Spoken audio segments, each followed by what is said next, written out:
On now. Yes, now it is okay. One.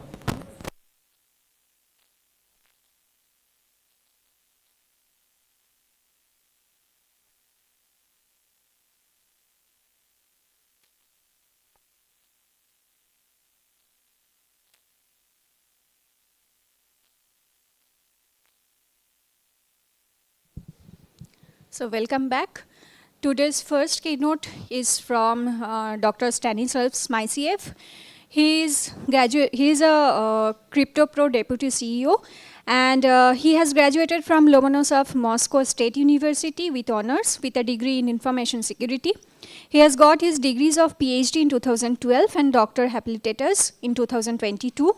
He is an eminent author of more than 60 scientific reports and papers, and an expert of the Cryptography and Security Mechanism ISO working group, a member of the Crypto Review panel at the IETF, an elected IANA expert, and a CFRG chair since 2020. He has the technical committee member of the and the responsible for the development of all the standardization documents adopted in Russia in the field of using Russian cryptographic algorithms in the main internet protocols TLS, IPsec, and CMS. So very warm welcome to Dr. Stanislav.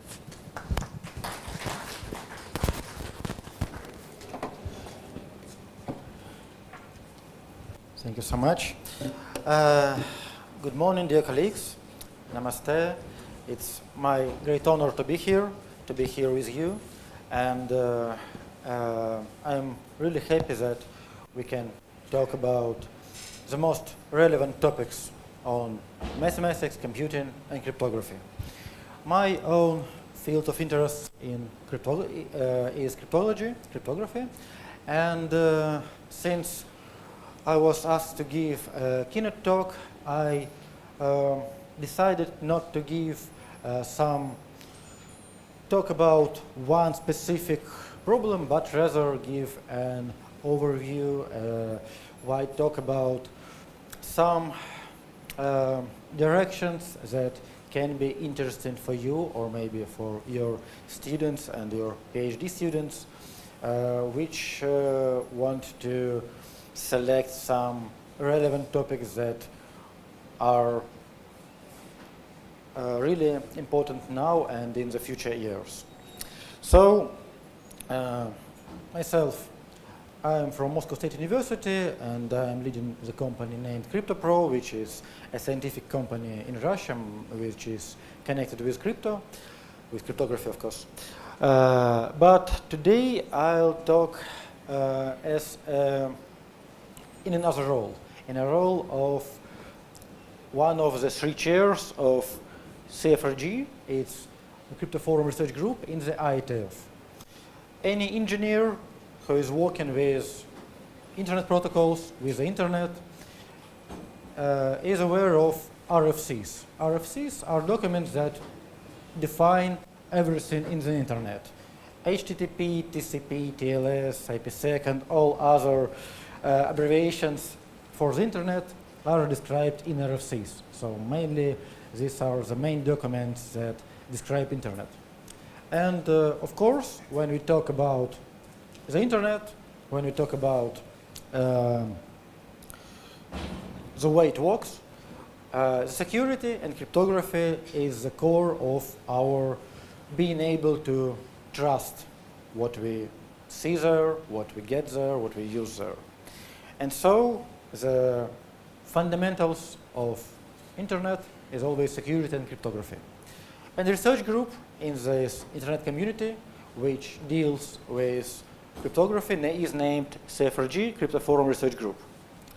The IETF community is more than 2,000 people from all over the world, from United States, United Kingdom, China, India, Russia, and all other major countries. But of course, when we talk about cryptography, the community is much less wide, because we can't have a wider community when we talk about some specific and difficult areas. And so there are like about 250 active members, researchers from all over the world, engineers from all over the world, and I think that it is a very important part of research and development, because this is where academia and engineering collide and try to find some answers, find some replies, and find some consensus. For example, if you want to build some new internet protocol, and if you want to make it secure, you want it to be having good performance, and you want it to be secure. Of course, performance and security always has some conflicts. And that's why we have a lot of very interesting discussions there. So my talk will be built as following. I'll give a brief history of the research group, not as an advertisement, but just to give you a glance of what's going on and why it's going on.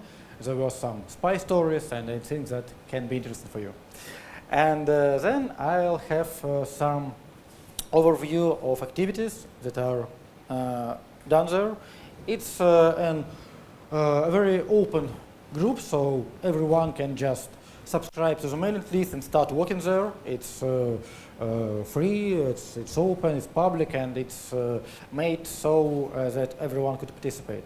And there are a lot of challenges that are important for development of internet for now and for the future, including post-quantum transition, because without good ideas of how to do this, we don't need even good post-quantum mechanisms, because mechanisms themselves can do nothing without good engineering. So this is a bridge between theory and practice, and this bridge serves for 24 years. Its history started in 2001, and the goals are to define and to standardize crypto primitives for IETF and other standard development organizations. For example, Web3 Consortium. We have a lot of people from academia, so researchers, a lot of engineers. And the most interesting thing here, and the most interesting thing for me as one of three chairs, is to find consensus between researchers and engineers. All CFRG meetings are co-located with IETF. One meeting in America, one meeting in Europe, one meeting in Asia, 3 meetings per year. For example, the next meeting will take place in China, in the city of Shenzhen, in March. There is a very interesting history with this group. The group was formed in 2002, but first 11 years were quite quiet. Some documents were developed, but nothing interesting happened. It was just a research group making some research.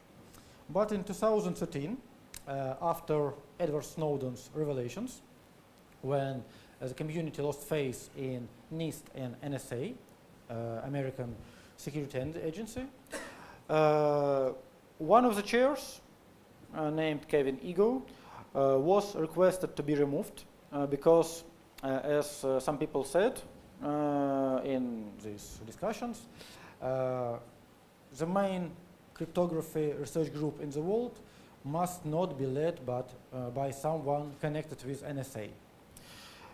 So one of the chairs was removed in 2013. It was a big scandal because the most important documents in the world in the field of cryptography were developed, led by the person from NSA, and people lost faith in NSA back then. So there were change of chairs. New chairs were Alexei Melnikov and Kenny Patterson. Kenny Patterson is one of most respected cryptographers of the current time. He is a person who is one of the main authors of TLS protocol, of all major protocols that secure internet today. And Alexei Melnikov is a really good expert in protecting emails. He has a Russian name, but he's from United Kingdom. There were some very important moments in the history. Elliptic curve selection process that took place in 2014 and 2015 defined the elliptic curves that are used all over the world in cryptography today. So I don't know, maybe you met these names. If you had any connections with elliptic curve cryptography, you know it. These two curves were selected, were developed, were assessed, and now they're used all over the internet. Then we formed a special group named Crypto Review Panel with academics, with scientists doing research to assess all of the things that are done in CFRG. And then another change of chairs. I became one of 3 chairs in January 2020, and then we had some new history about PEG protocols. PEG protocols is a set of protocols that obtain the ability of authenticated key establishment based on passwords. There were a lot of documents that were developed there. I won't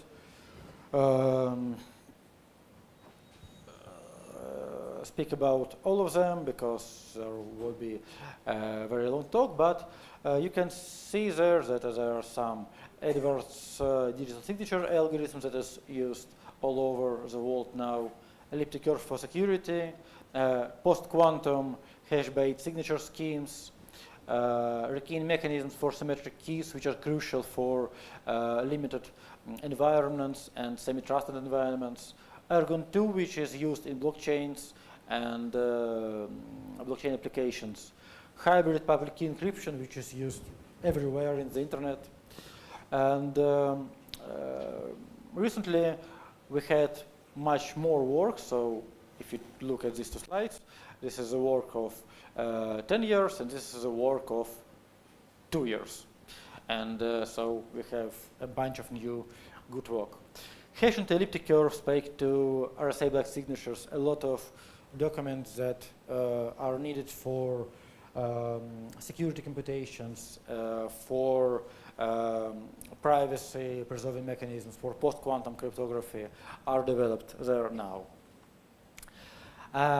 Most of the work that is done there is directly fed to the IETF for protocols, for TLS, for HTTPS documents. But some of the documents are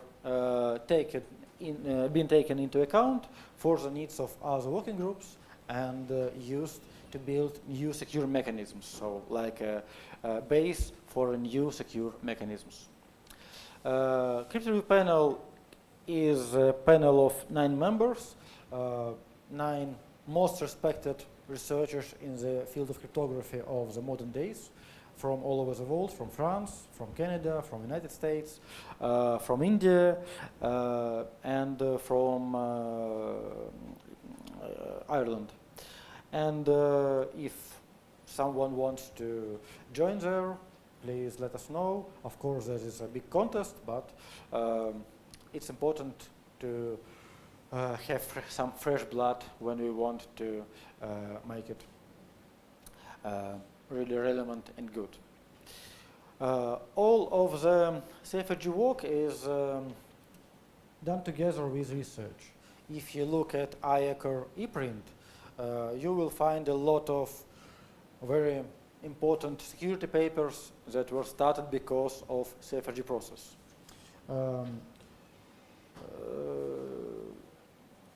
Just to mention, it's an additional honor to be here now, because if you look at the calendar of IACR, that's the International Cryptography Association, in the calendar, the ICMC, our conference, is first in this year, and it's a great honor for me to have the first talk on the first conference of the year. So actually, I'm opening the cryptography year in the world thanks to your conference, and it's a big honor for me.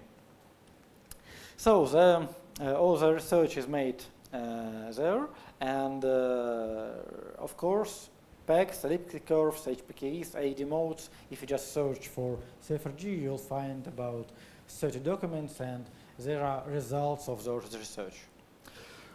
We have a pain point, and I think that you can understand it, that people in the engineering community want everything to be done really fast, and they want the answers to be obtained in some weeks or months, and research takes years. So we have to be extremely cautious there. Myself as a chair, is a person who always asks everyone not to be in a hurry, to be slow and confident, because if we adopt and finish some document with cryptography, and if we finish it without being 100% sure, that then we have a big chance of vulnerabilities to be found, and it will be a catastrophe for the whole internet, the whole world, if something in the base is broken. That's why we always try to fight with engineers, to try to be very cautious, very confident in what we do, and not to be in a hurry. If to compare processes in CFRG and ISO, I think everyone knows ISO as an international standardization organization which standardizes everything. And I am also the part of ISO in working group 2 cryptography and security mechanisms. We've standardized some of Russian mechanisms there, so my affiliation is Russian, and of course I am the part of Russian expert team in ISO. We standardized some Russian mechanisms and some international mechanisms. For example, for instance, the CTR-CPKM mode of operation of block ciphers was standardized thanks to these activities. So I can give an overview of a difference between two major organizations which deal with cryptography and standardization. So both of the organizations deal with some industry-specific bodies and with implementers, but CFRG deals with implementers directly. So engineers just come to CFRG and want some guidance for secure implementation. For example, how to implement something to be secure regarding side channel attacks, or how to build a protocol for post-quantum world in such a way that you take some big key, some code-based post-quantum mechanisms, Macalis, for example, and then try to build it in real-world application to make some mobile application based on it, etc. And it's really a big bunch of problems there. And ISO deals with text. It deals with standard, with text, and then this text is used in some specific standard-defined bodies, for example, for Internet of Things or for blockchains, and then it's re-evaluated once and twice, etc. So audiences are a little different. Maturity of mechanisms are different as well. ISO requires any mechanism to be really mature, at least 3 years after national standardization. For example, if you have some Indian cipher and you want it to become an international cipher, you have to wait at least 3 years and then come to ISO and start this process. In CFRG, you can or even should to bring some new ideas, some new mechanisms, some new blood, some new ideas, and discuss it. So if you have some great ideas, you can just send an email and say that, hey, I've got this great idea, this great mechanisms, I have this paper, and I think that you can be interested in this. And if someone is interested, then the group is formed around you, and you can just start new work just from scratch. So you can literally send an email today and start some new work if you want. So it's very active. But of course, it still has to be well studied and desired by practitioners. So no one is ready to work on some theoretical constructions that are not needed in practice. So that's the black and white part of CFRG. Then, when we deal with cryptography and we deal with applied cryptography, we have to reduce and remove any ambiguity. Because if you want to implement something, you want to implement some cipher, some elliptic curve, some digital signature, you must define everything very strictly. You cannot have any ambiguity, because otherwise there should be some vulnerabilities found later. So it's really important, it's critical. And for ISO, the main criterion is to be able to have a flawless document. So ISO deals with documents, and CFRG and IETF works with mechanisms and its implementations. Both of the SSDOs, deal with mechanisms that are very well assessed.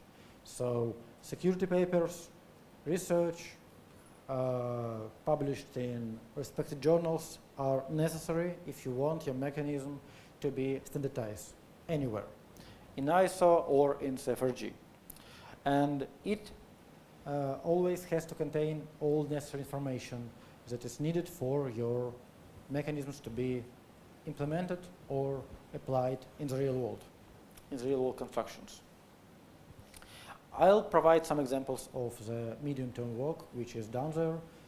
Again, if you have any interested in any of the topics, just let the group know. We can just send a message to mailing list or just send it to me, and the whole internet community can be aware of your work.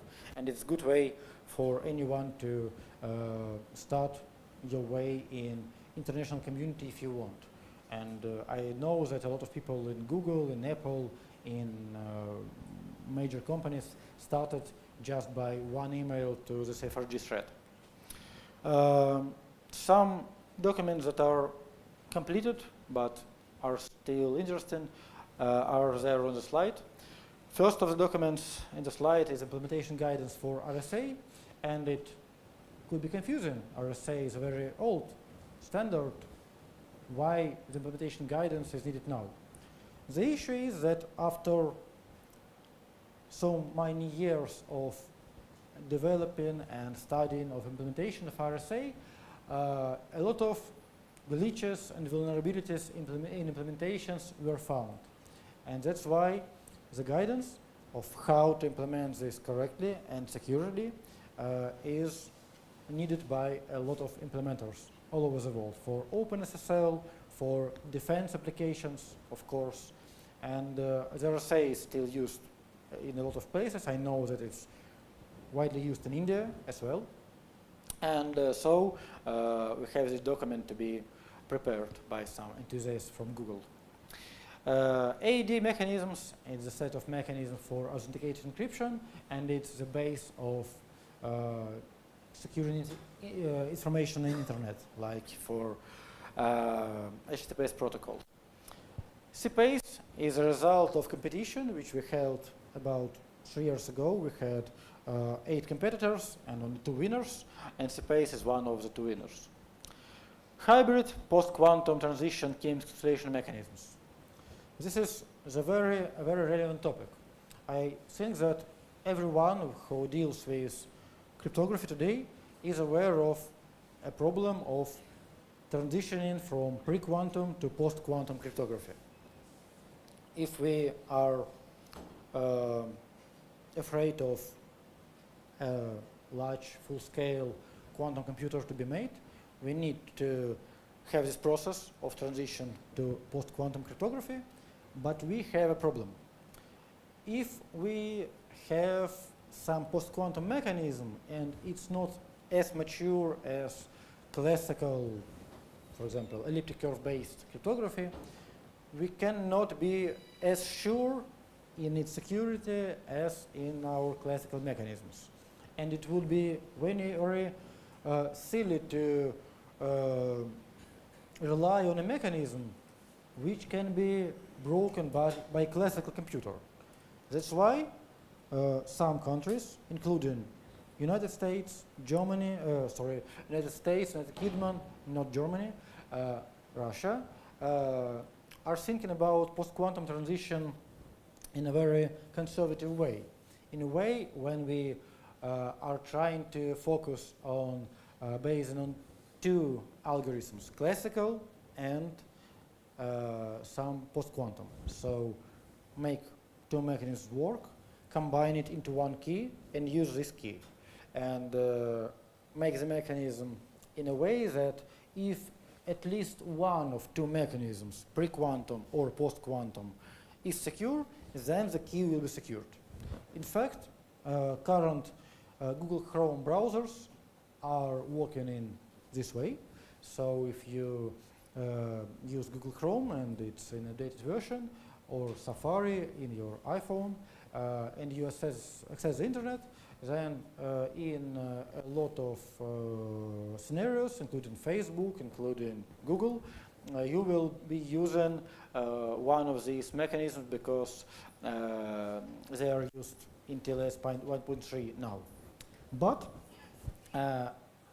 those are experimental versions. Now we're working on more mature versions and are discussing how to provide concrete hybrid post-quantum transition key encapsulation mechanisms to encapsulate keys, so to make something instead of Diffie-Hellman to produce secure keys based on pre-quantum and post-quantum mechanisms. The next area of work is connected with guidelines. Guidelines for writing good cryptographic specifications without any ambiguity, usage limits on AED algorithms, and I speak a little about this. When you use any block cipher, you always have some limit. You cannot just take an AES cipher and encrypt terabytes of data. You have some limits because there are side channel limitations, there are some combinatorial limitations, so you can evaluate it even with basic statistics or is basic probability theory that you cannot cipher without any limit. You have to change keys more or less often. And this document is about those usage limits because they need to be fixed in implementations. Parent-friendly curves is a topic that is important for current elliptic curve cryptography. I don't know if anyone has any research interest in elliptic curves, but it's a very important direction of development because parent-friendly curves enable some very interesting ideas for digital signatures, for digital voting systems, identity-based encryption, and that can be used for very effective and beautiful ideas how to build identity-based mechanisms. Interactive and non-interactive proofs. They are very important for blockchain technologies, for digital currencies and other blockchain applications. Interactive sigma proofs and Shamir transformation, I'll talk about them a little later. Signature schemes with digital properties. There are 5 documents on the slide, and all of them are connected to some flavors of signatures. All of us know what digital signature is. You can take your phone or your computer, make your private key installed in there with some token, etc., and you can use a digital signature. So that's how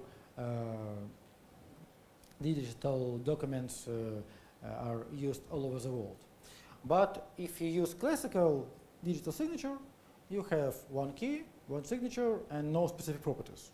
And in some scenarios, there are some additional properties that are desired. For example, if you have a few documents signed with one key, and you want only selected documents to be checked by someone who wants to check it. It is important for some specific applications in blockchain community. Blind RSA signatures or blind signatures at all are a crucial part of digital voting system. For example, in Russian Federation, we have a digital voting system. So if when we elect our president, when we elected Vladimir Putin 1 year ago, or 3 years ago, we used digital voting system across Russia, and of course it was under heavy attacks from the Western countries, and we needed to be extremely cautious with it. And our blind signatures were used there to provide anonymity for our citizens to be used in the voting system. And it was used on a federal level across all Russia, despite the fact that a lot of people wanted to attack it from abroad. And documents there are connected with this area of research, blind signatures, for instance. Privacy-preserving protocols are needed for advertisements in internet, for example, in Facebook or on YouTube, to be shown to you without logging your activity. So you don't want to don't want every website to understand the whole history of your watch list of in YouTube, but websites want to show you relative and will be gained without any engineering measures. And of course, at the end of the day, secure implementations are always needed for all kinds of signatures and encryption systems. So again, if we want to understand how the one group which is responsible for securing all cryptography for the internet is working, it must at least work very strictly and not allow any ambiguity. That's why there are a lot of aims to improve quality, consistency, and safety of specifications within all these organizations. And for researchers, for implementers, for students, for protocol designers, guidance must be given in a little different forms, because if you implement something in C++ or in Java or in any programming language you like, you need the protocol to be defined as strictly as we can. And if you are a researcher who wants some new, cool puzzle to be solved, you need the mechanism to be defined strictly in mathematical terms. That's why all specifications, all standards, all documents must be written in a very consistent form. Again, about hybrid PQTCAMs. The name of the document, which is currently developed, is there, and the research group is still active. So if some of you is connected to post-quantum cryptography, you can join the group. It's free. And it's working on traditional security needs by combining classical mechanisms and post-quantum mechanisms. I was talking about it a few minutes ago, but I'll repeat that if we are very careful about combining standardized, for example, MLChem and established elliptic curves and do it well, then we can be sure that the resultant protocol is not less secure than each of these two protocols. And it's important. We don't want to get things worse while moving to post-quantum. We want the things to be made better. Of course, it must eliminate ambiguity, and if we do this work well, it accelerates post-quantum adoption in TLS 1.3, and then in HTTPS, so for access to all websites in the world. Space, the balance spec. It's a very relative topic because the discussion on this document are still going on. Just yesterday, there was some new email, some new assessment from Hao Feng. It's a researcher from Great Britain who is discussing some of possible vulnerabilities that can be important for this document. CPACE was made by Felix Günther and Björn Haas and some other researchers from Germany, from Switzerland. And it is a winner of a contest on APEC. It was a worldwide contest. I was one of the organizers of it, so I remember it. There was some scandals, there was some papers on ePrint and in some journals about honesty of this constant transparency of this contest, and we tried our best to make it as transparent as we could, because 8 very strong competitors were there, including Hugo Kravchuk, and Hugo Kravchuk is one of the most respected cryptographers which are currently active. He is also of HMAC, for example. And CPACE was selected as the winner, and it's a protocol that gives you an ability to make something that seems to be impossible. Imagine that you and your colleague know only some short password, and you want your information to be secure, even against adversary who can brute force this password. So the magical trick here is that with spec protocols you can do this. So without even large full-scale private key of 256 bits, knowing only some password of 8 symbols, and knowing that your adversary can brute force it, you still have a secure channel. It's important, for example, when you try to make a secure channel with your cryptographic token. So if you have a token, it's just a secure flash device that contains your digital key. And if you want a secure communication between your laptop and your token, for example, if you do it remotely via internet, you can password in a way that only online guessing is possible. So anyone who wants to brute force your password couldn't do this offline by his computer. He'll have to brute force it by attacking the server, and the server can be protected. But this kind of protocol is always a very difficult thing. That's why a lot of attacks, dictionary attacks, identity-based attacks are assessed here. And again, I would say the discussion is still there. So if you look at this draft, it hasn't been finished yet. I hope that it will be published this year, but this document is still online, it's still discussed, and if you have any ideas what to do there, you can do this last minute. As a chair, I will not be happy because I want this document to be finished, but of course, I am always free to any people who want their ideas to be taken into account.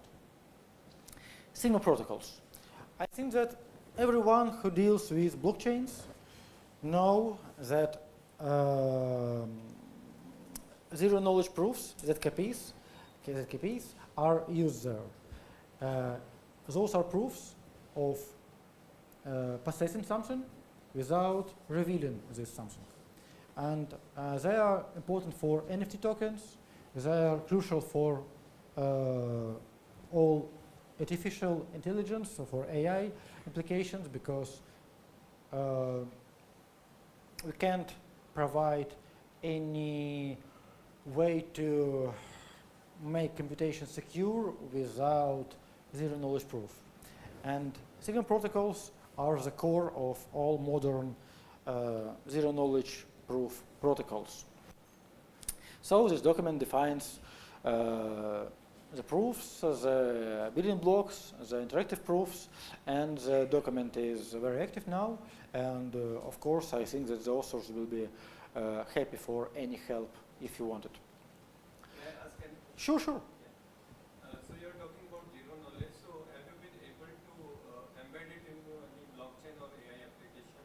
the authors of the document, Michel Leroux and Katie Yoon, are the authors of some real-world blockchain applications, so they will tell more than myself. I know them, but I'm not one of them. And yes, their documents are made for for use in specific blockchain applications. So yes, it is used in real-world blockchains. I can't tell you the names now, but it's not a theoretical work. It's done taking some concrete implementations in account.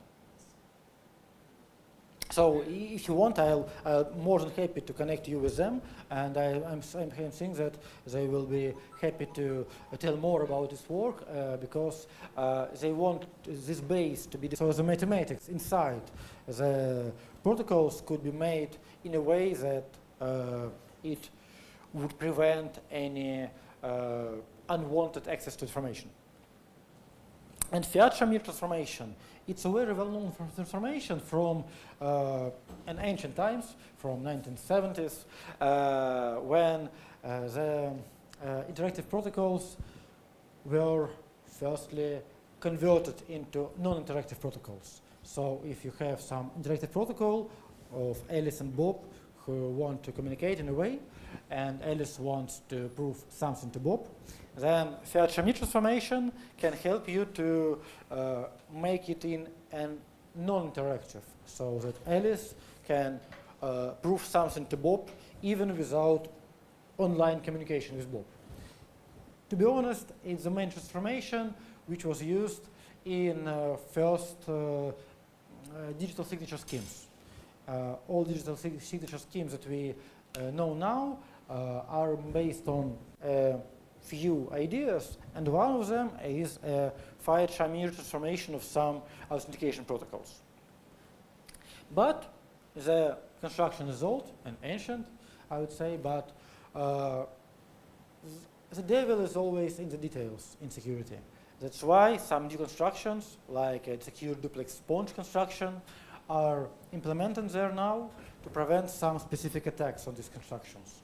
And it enables the creation of digital signatures derived directly from identification protocols. So if you have your preferred identification protocols and you want to create some digital signature scheme out of it, for example, for your new sharing blockchain technique, you can use this technique to do this, and it can be used. One more document, BBS signature.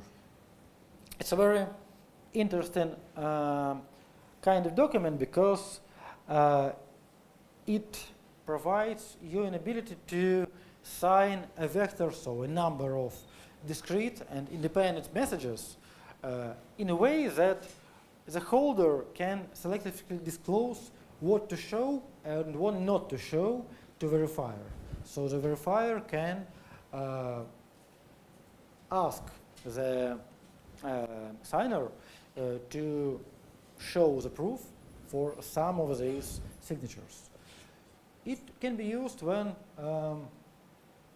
you sign something confidential and you sign it for a number of receivers and you don't want all of them to know every part of your information. For example, some sensitive financial information. It can be used in banks and used in banks for secure communications, for confidential communications. When you want something to be signed, but you don't want everyone to know everything about information that has been signed. Basic parent-based cryptography part is secure, then these mechanisms are secure as well. And it is a key primitive for web. So Web3C is www. It's everything, something that everyone knows. Verifiable credentials and privacy-centric identity systems. So these are systems that make use of your identification without revealing too much information about yourself. It's important if you want to make some identification system, but you are afraid that information about your identity will be leaked to someone who were not supposed to know this information. There is a wiki page which is a lot of links to some mailing lists, some documents, to some security papers, and if you visit it, you can have 4 days or months just trying to understand what's going on there, because there are about 20 active processes with some security guys involved, researchers involved, and people from security agencies all over the world involved in the process, with a lot of discussions, etc., etc., etc. And this is the email address of the chairs, so me, Alexa, and Nick, 3 chairs of CFRG chairs. But of course, you can just send any message to CFRG mailing list at all if you have any bright ideas or any ideas at all about all kinds of documents or kind of work that is going on there. Again, each of these documents was made with very heavy security assessment, a lot of research papers, a lot of study behind it. I would say that about 10 or maybe 12 or even more than 20 PhD theses were defended during this work by a lot of people. A lot of researchers became known researchers because of that work. And it's still going on, and it's still needed. So if you have any questions or any desire to participate, I think that you're free to go. And if you or your students seek for some interesting challenges to be broken, to be assessed, so it's a good source of challenges for you. That is everything I want to say. I am very happy to reply to any questions. Thank you.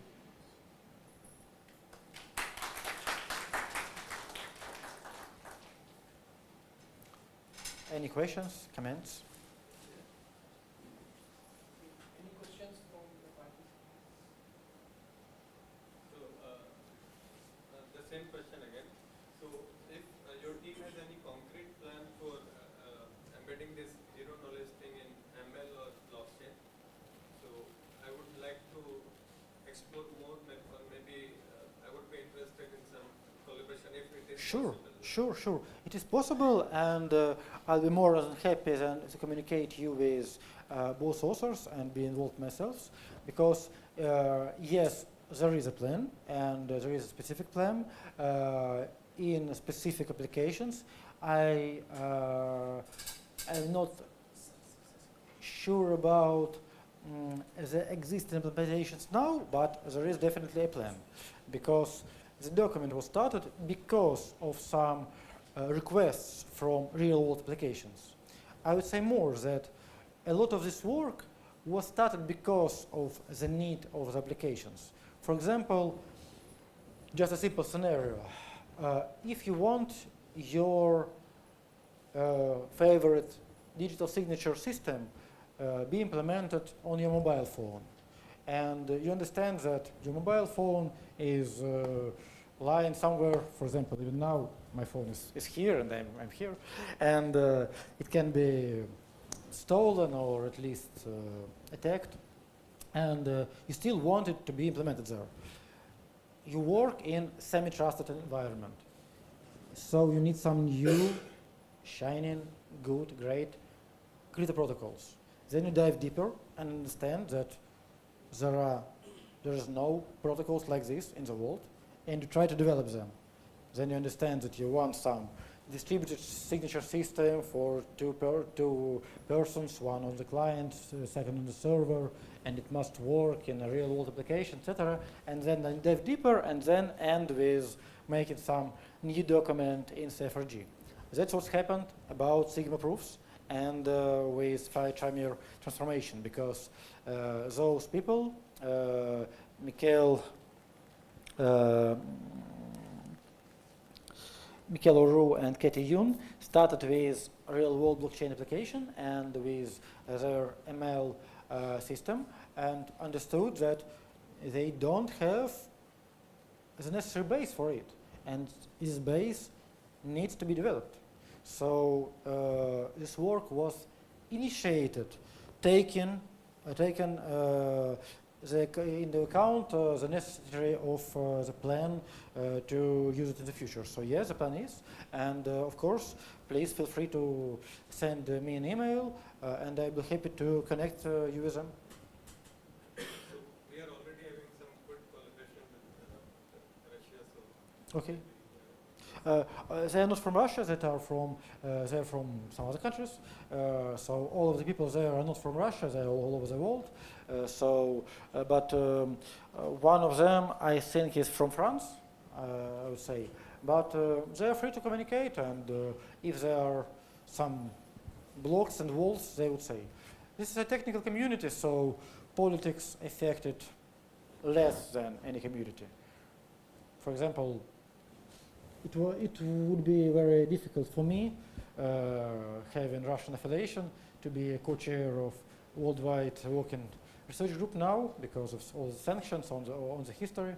But technical committees and scientific community is much less affected by politics than, for example, oil sector or something. So, sure. Elliptic problem? Yes. Could you please?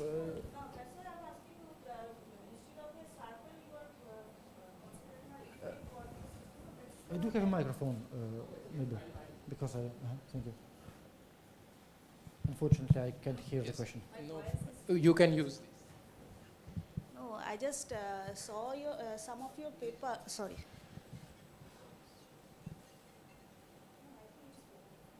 It's on, no? Yes, great. Oh, I just saw a paper of your maybe 2023. This is a elliptic curve, some paper. So I'm just asking a mathematical question, not a cryptography, because I'm from mathematics background. So instead of a circular path, you guys take a elliptic coordinate system or elliptic things. So that is actually mathematically quite complicated. I know because I have done a lot of things.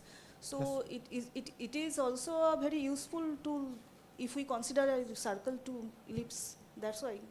Yes, it is, I and don't know you are how much right. it is relevant to the practical work. That's why I'm asking. Yes, and it's gone a long way from core theory to practice. So if we deal with elliptic curves, the theory Because looks. this becomes a math function comes and this is a quite complicated mathematics is there. I know. Of course, and not only mathematics there could be difficult, but when you try to Programming is also. try to do it in the real world, then you have some side channel problems, you have some possible vulnerabilities because of some mistakes in implementation, you have much more requirements on the scheme and then much more requirements on mathematics. So new mathematical puzzles and problems arise because of the practice. And that's why all elliptic curves that were mentioned, including those. But Sorry. maybe they are very useful. That's why. You take. Sorry.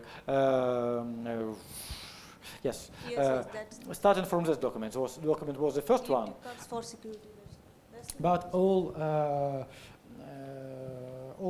later documents were based on it, and those documents are used. Those curves are used all over the world now. But yes, the mathematics and underlying mathematics are very difficult there. But when we think about implementation mathematics, I would say, so some specific instructions, how to implement them to be secure against side channel attacks, some engineering cryptanalysis, etc., is even more complicated because you can't just transform your paper formula to the code. You must implement it in a very secure way. And a lot of additional problems arise. So a lot of PhD theses all over the world were defended just for this problem. And now it's working for every phone. So I am absolutely sure that every phone in this room uses something from this document. So literally, every implementation in every Google Chrome, Safari, etc., uses implementations from this document.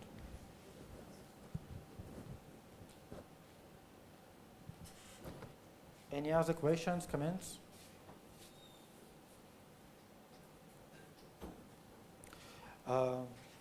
Then I'll be here all days, and I'll be really happy to communicate with any one of you. And it's an honor for me, again, to be here to start the conference. It's a very great place to be. I wish the conference to be extremely successful. I wish all the best to you. Dhanibat. Thank you, Dr. Stanlis. Can you please wait for 2 minutes? I request Professor Kadil Baju to give a token of memento.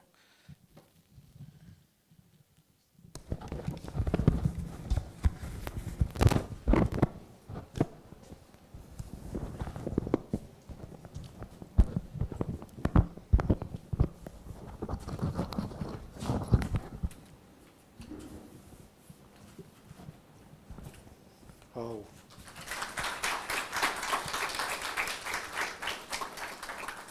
Thank you so much, Dhanibat. And also a copy of Bhagavad Gita. Oh, Vasita.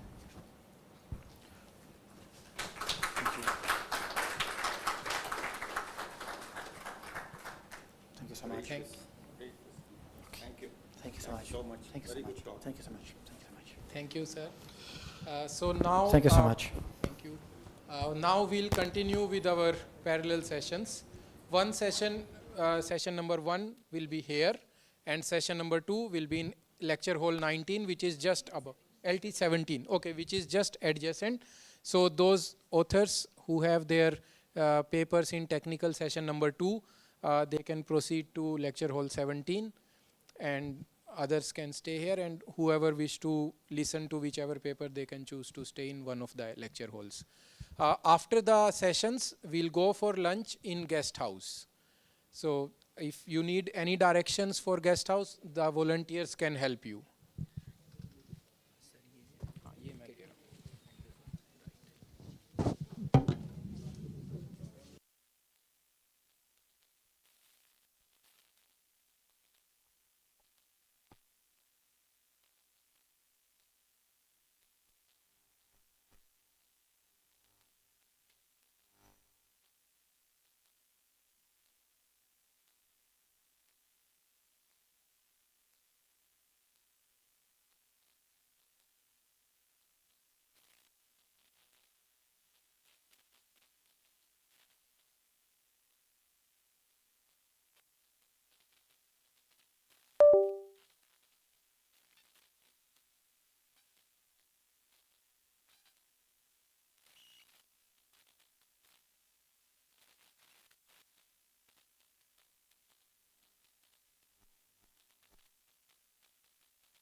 नहीं, ये उनको बताना है. ठीक है, मैं तो hand over कर दूंगी सेशन हो जाना.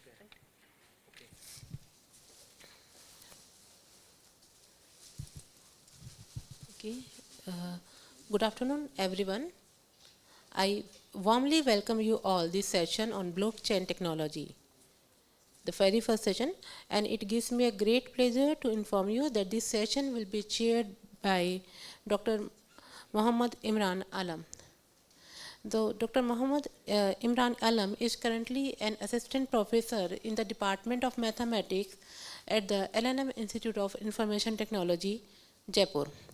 Before joining the LNMIT, he has worked as a postdoctoral fellow at Ca' Foscari University, Venice, Italy. He earned his MTech and PhD from IIT Patna. He has published research papers in reputed journals and conferences. His current research interests include blockchain, smart contracts, program analysis, format methods, machine learning, and database. I kindly request Dr. Alam to take over the proceeding of this session. Please. Thank you, ma'am. Thank you for your kind introduction. And I would request paper ID 59, presenting author 2, please come on the dais and start the session.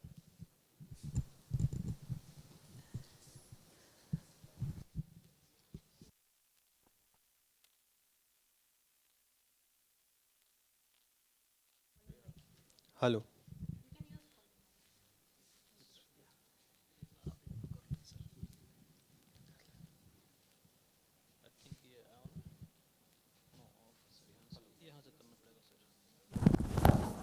Hello. Sir, you have 10 minutes for presentation, 10 minutes for question answer.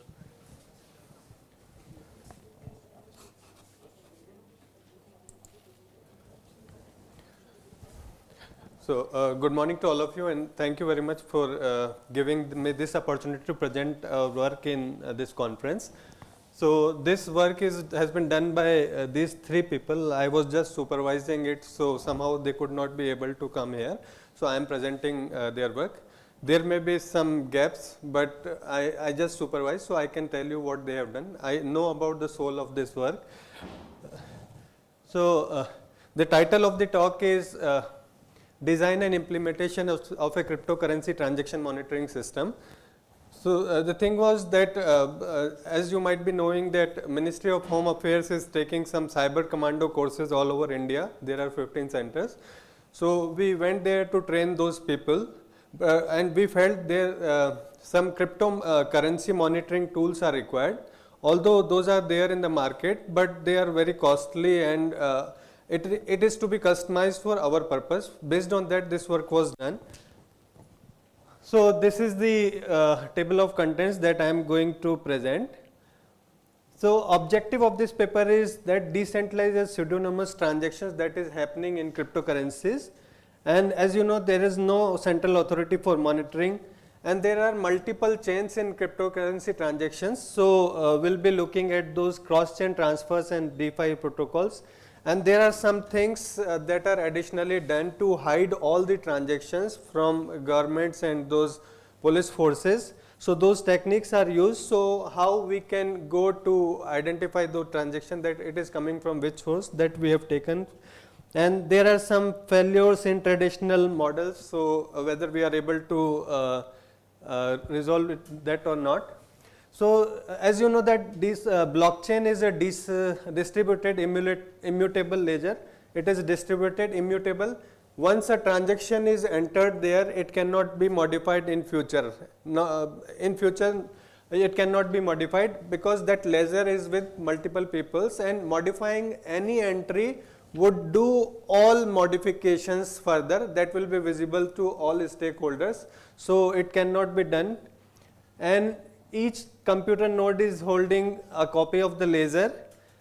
Then each block contains the hash of the previous block. Hash is a fingerprint. Each block is having a hash, and this hash goes as input. So, you can understand that if any modification will hamper the objective of that decentralized technology. So, that cannot be done. These are two types of blockchain. I am not going into depth. Permissionless means like Bitcoin, Ethereum, anyone is free to join it, and in permission I need to give you the permission to join the network. So our work has been in this domain. So there are these three types of blockchain things, like public, like Bitcoin and Ethereum, anyone can join it. And then there are private and consortium, where there is one admin and which provides which authorizes the peers and stakeholders to do any work. And there are some hybrid models, like there is Hyperledger Besu, which facilitates this public thing as well as private thing in a single platform. So this is the blockchain evolution. Initially it was just Bitcoin in 2009, then there came smart contracts when Ethereum was introduced, and third, there was scalability for commercial uses. Now in the fourth, it is at full fledged. There are so many applications and there are security challenges, and there are real world uses of this. So this we are already into this 4.0. So motivation behind this work was there were gaps in the existing anti-money laundering systems. So we needed to customize this for our purposes, for our police forces. That was the motivation. And there were some limited cross-chain interoperability. We need to cater to those cross-chain things. And moreover, our objective was, there are so many frauds in this crypto market. So our citizens are prone to that. So what is happening? So some new currencies are being introduced, and citizens are lured for that. And so we are proposing a score. This score will show whether this currency is a fraud or is it a legitimate thing. So those things we have included. These are the popular tools that are there. These are many. These are popular, but they are very costly, and our state police forces are not able to maybe buy it and use it. So we have customized our solutions. This is the comparison of our work with the existing tools. This is our proposed tool. Maybe a few of the terms you may not be able to understand, but you can see that at parameters level, our proposed tool is doing something similar, but it is a customized solution for only for our purpose. So risk scoring, like I was saying, that cryptocurrency risk, if any new cryptocurrency comes, whether that is risky or it is a genuine one. So we are proposing one score based on the parameters. So it shows yes, you go for that, or you completely deny it. So and then coin evaluation feature we are giving here, and real-time tracking, yes, we are taking here, and we are using APIs for taking the real-time data from all publicly available resources. This is the front page of that anti-money laundering tool, where we are looking at the wallet search. Suppose one cryptocurrency address is given, so whether the person is using it for the right purposes or it is using for some terrorist or anti-social activities. So that we can see. Then coin filtering we are doing. Then coin creation. Coin creation can also be done. This is a very simple task to create a coin. You hardly need 4 or 5 lines of code, and you can create a coin, and you can post it for your purpose. Maybe it is a fraud, maybe it is a genuine reason. So that feature is there. First is wallet analyzer. So these are the features. We are analyzing the wallets, and these techniques have been used. And here we are tracking wallets across 50 plus blockchains. There are different blockchains, they have their own infrastructure. So we are tracking the wallets across 50 plus, and these are some of the features. So this is one screenshot of what we are doing. So we generate a graph like this, and suppose a transaction, there is a point, there is a wallet address from which a number of transactions are happening with big amount there. So and suppose this is reaching to this node, and this is involved in some antisocial activities.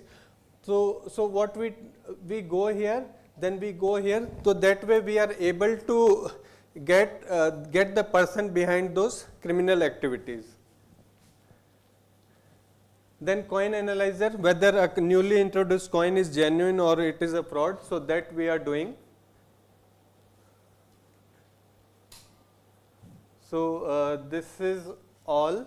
So what here we are doing, we are looking at their white pages, what are the registration details, what is their source code, then how is its social footprint, how it is being projected on Twitter and website, and how the activities related to that is happening in Telegram. Then market behavior.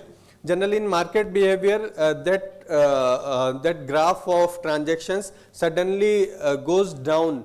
So it clearly shows that it may be a fraud, but that is only one parameter. So likewise, we are taking all other parameters and we are building a trust score, and we see if it may be a fraud. So this is a hint to the police forces or government agencies, and based on that, any action could be taken. So this is a tool that we have done. Thank you very much. If there are any questions. Thank you, sir. Dear audience, please ask if you have any question. Sir, I have a couple of questions. Yes. One question is, like you said, there are gaps in AML systems. Could you please explain any one of the gaps? One of the gaps, like chain analysis, is the worldwide a popular tool, and it is catering to all the objectives. But this is costly, and it is taking some private data of our government agency. That is mandated there somehow, that you need to pass this information. Based on that, it is becoming useful to that chain analysis company. But our small police forces are not able, they are not technically capable to cater to all those things, to understand all those things. So we have prepared an SOP for that, and we train that this is to be done and this is not to be done. So that is a customized thing from our side. Obviously, these are very powerful tools, chain analysis, and they have a very broad base. We are not having that. We are just using APIs, but it is catering our purposes at the very initial level. Thereafter, our police forces can adopt other things. Any question from your side? Final call? No. Thank you, sir. Thank you. Thank you very much. Sir,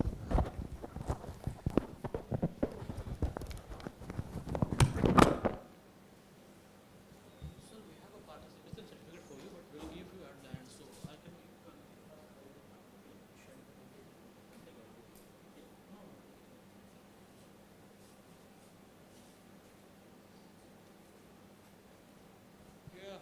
The next presentation will be for paper ID 98. I request the presenter author to please be on the stage and present your work.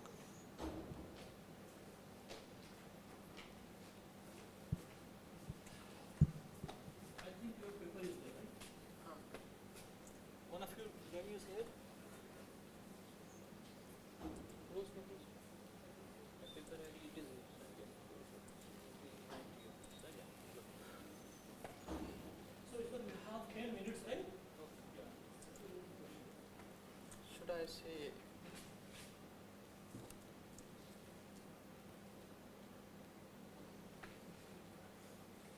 Hello everyone, my name is Sumit Kumar. I am here to present this topic, the lightweight multimodal, seen as STM, XML for deepfake video detection. And apart from me, these are the other authors, Ravi Pratap Singh and my Ravish Kumar Mahapatra from Department of Computer Science and Engineering, Nandi Rao. These are the concepts I am going to follow from introduction to conclusion and feature work. So first we have to understand what actually deepfakes are. Any video or image created using AI, particularly called deep learning, are called actually deepfake. In fact, the word deep in the deepfake is come from the deep learning, and in fact it generally created using a generative addressable network called GAN, and in deepfake we generally allow face swap, voice cloning, and the creation of events that never actually exist. Now come to the motivation part. The thing is, due to increasingly misuse of deepfake technology political misinformation, cyber fraud, impersonation, and non-consensual content. This leads to serious privacy issues, which ultimately kind of threaten the truth, trust, and security. In fact, for detecting this deepfake, the traditional method now is not very sufficient. For example, if we focus only on special part, or if we try to detect by ourselves that it's actually fake or not by naked human eye, then it's not very easy way to work. Now come to the problem statement. But actually the problem we are going to discuss. So most existing deepfake detectors focus on special feature, ignoring frequency and temporal information. Many are computationally expensive, making them unsuitable for real-time use. Means that at the end we want model to be generalized and lightweight. Means generalized means there is any new thing will occur in the deepfake, it has to be detected. And also at the end we want to be detected to be lightweight, or I can say noise-based devices. These are the related work. Means this is the prior work happened till now. That if we see that most of the work happen only either of the modalities. Means either they are focusing on spatial or frequency, or if they are combining all these important properties, the thing is that now then it becomes computationally expensive, which we really don't want. That's why in this work we are proposing the model in which we are focusing on all these important properties, spatial, frequency, and temporal, by using this model. Mobile net weight is small, subnet V2 x 0.5 and efficient rate. And just like the prior work, it also has some limitation. Like the model we are proposing here, it's actually prototype based because we are mainly focus on generalization here. Means further definitely optimization it has to occur. Now come to the proposed methodology, which I am going to discuss. First I have to show the diagram, which is actually a proposed model. This is the actual diagram of the proposed model, in which we have basically three components. Like first it has pre-processing, then after that we have CNN model, and after that we use it as stream for temporal, followed by fully connected layer, which tells the video actually fake or real. Now come to the component which I am going to discuss briefly. Now first is pre-processing pipeline. In pre-processing pipeline we have several steps. First is iframe extraction. Second one is phase detection and cropping. The third one is crop selection, and the fourth one is RGB and DCT generation. Now in first step we are extracting iframe from the video. What actually iframes are, when we compress the video, we separate frame in three types: P, R, P, G. So I, P, or P frame. In iframe, we generally get all the contextual information from the frame of a video actually. That is why we are taking iframe. That because due to that there is no need to take all the frame from the video.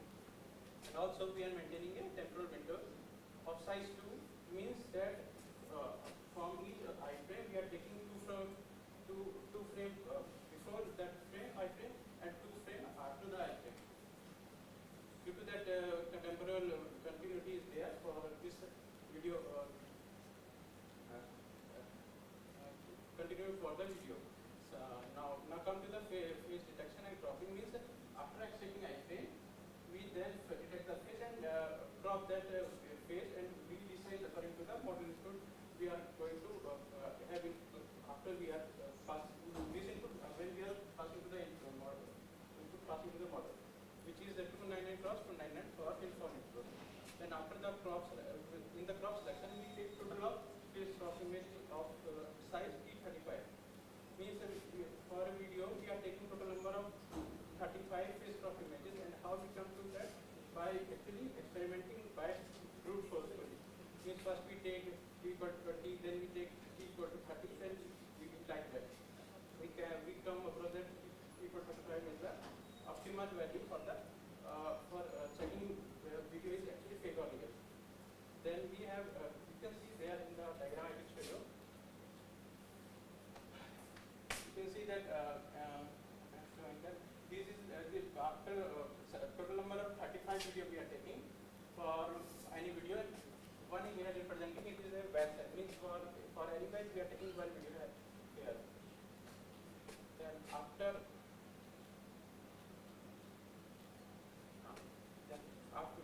that we are getting actually RGB value as a vector which is a RGB value, and for RGB we are retaining as it is and also we are focusing on frequency value. Means we have to generate the frequency for the value for the vector.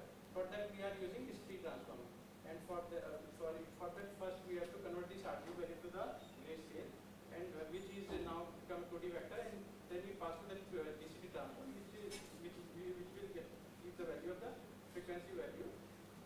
Then again we get the 2D vector, we then duplicate across the 3 channel, because just like RGB it has to be 3 dimensional for scene and compatibility. Then we get the two type of value, DCT value and RGB value, and this RGB value is being taken by moinet with T small and subnet with 0.5x, and the DCT value is taken by efficient net. And this is the CNN model we are actually it is, and the key feature about this CNN model are we actually it's already trained on ImageNet, and we are training on only the last 2 layer of this model, and means that early layer before that is already frozen.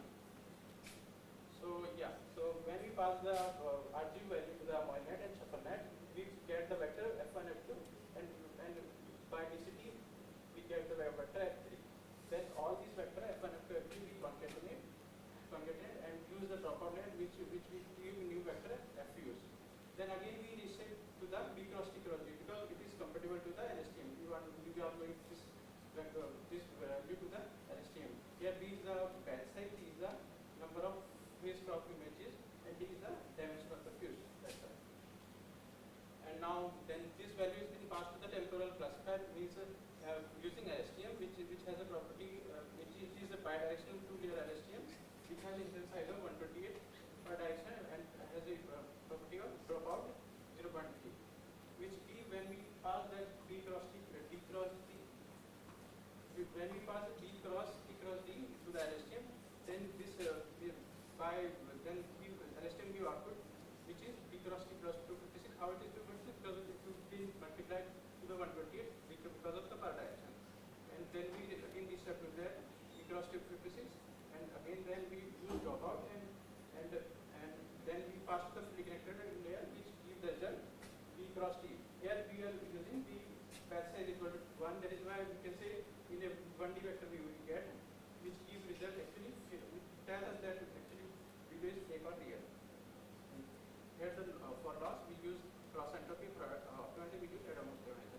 These are the summary of the methodology. Means we just pre-process the video, then we pass to the architecture followed by LSTM and classifier. As I said, we get the video which is fake or real, and this is the actual diagram which is following. First we pre-process, this will pass to the model. This is the perfect input feature. So we calculate confidently, then we pass it to the LSTM layer. Then after that we pass to the filter which is the fake or real. Now the question is that now how it is lightweight, because I'm saying it has to be lightweight. The thing is these 3 model I'm using CNN model. If we sum these number of parameters it has, we have 2.3 million, 1.4 million, and 5.3 million. If we sum up that, it actually not very big, and also the thing is we are just changing the last 2 layer. Means that parameter data more are going to be reduced, and also the internal architecture of this is a depth-wise separable convolution which is already optimized. It is already a lightweight for the mobile edge devices. And also second one is I'm using iframe. Due to that there is no need to select all the frames. Due to this, because for a compressed video it could have thousands of frames, but we are taking only 35 frames. Means drastically we are reducing the number of frames per video. So that is why we can say it's kind of lightweight. So because of the reduced parameter and iframe selection. Now come to the experiment setup. Now that we use 2 data set for this experiment. Sandeep, try to conclude in 1 minute. So these are the data set. Here we are taking 2 case forensic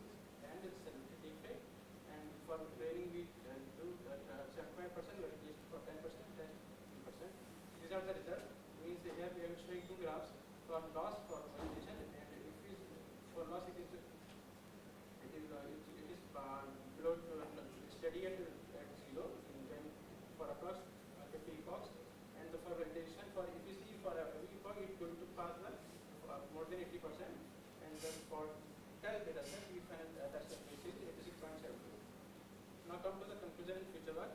So we conclude a lightweight multimodal different detection framework, and where we integrate spatial, frequency, and temporal, and achieve 86.72% test accuracy across combined datasets,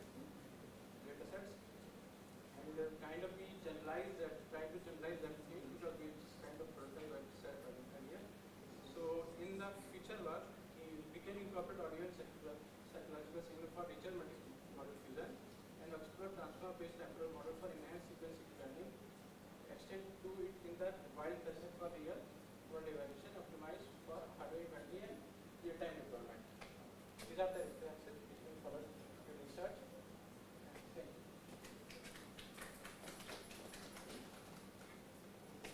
Thank you, Sandeep, for your wonderful presentation. Audience, do you have any question?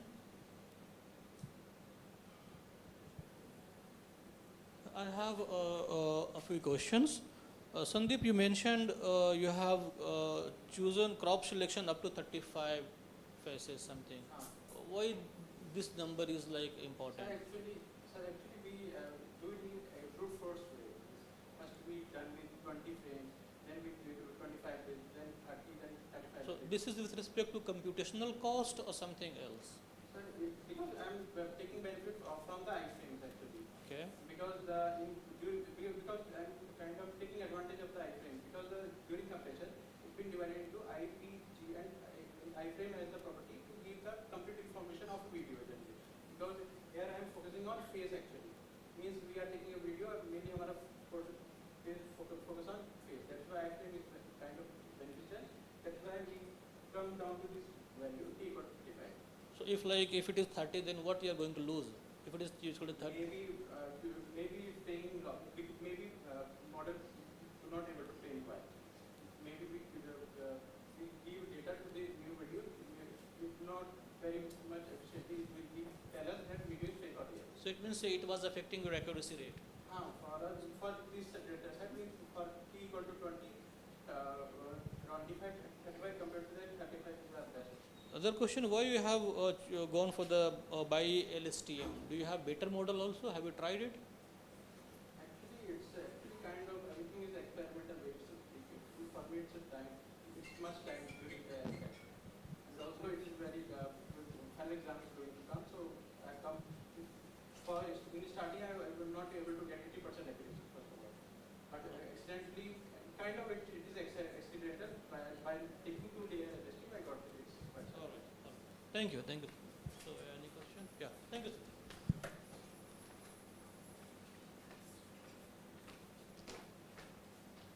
Yeah, now I request paper ID 150, author presenter Binay Sahu, right?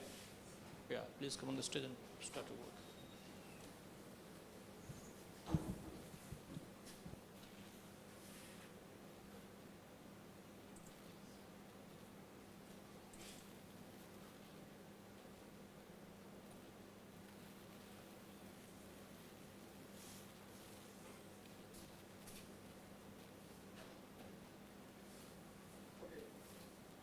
Good afternoon, also. My name is Dinesh. So I'm from the mathematics with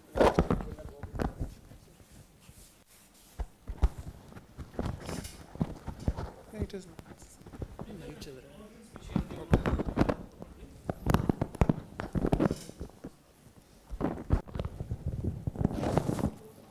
Hello. Hello.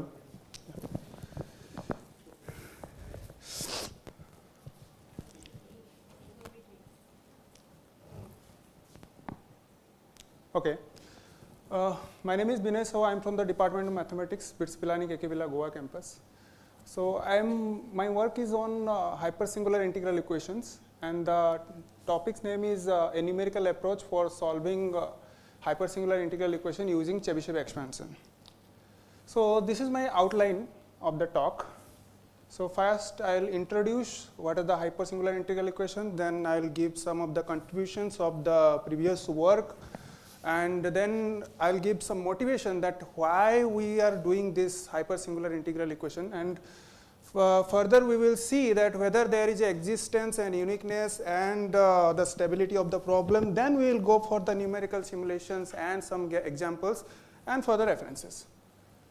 So yes, this equation 1 represents the hypersingular integral equation where h of s function is the h of s function is a function whose first derivative is Holder continuous.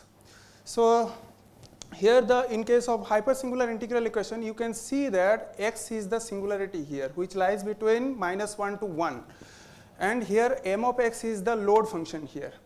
So which is first introduced by Hadamard while addressing a Cauchy problem for the hyperbolic differential equation.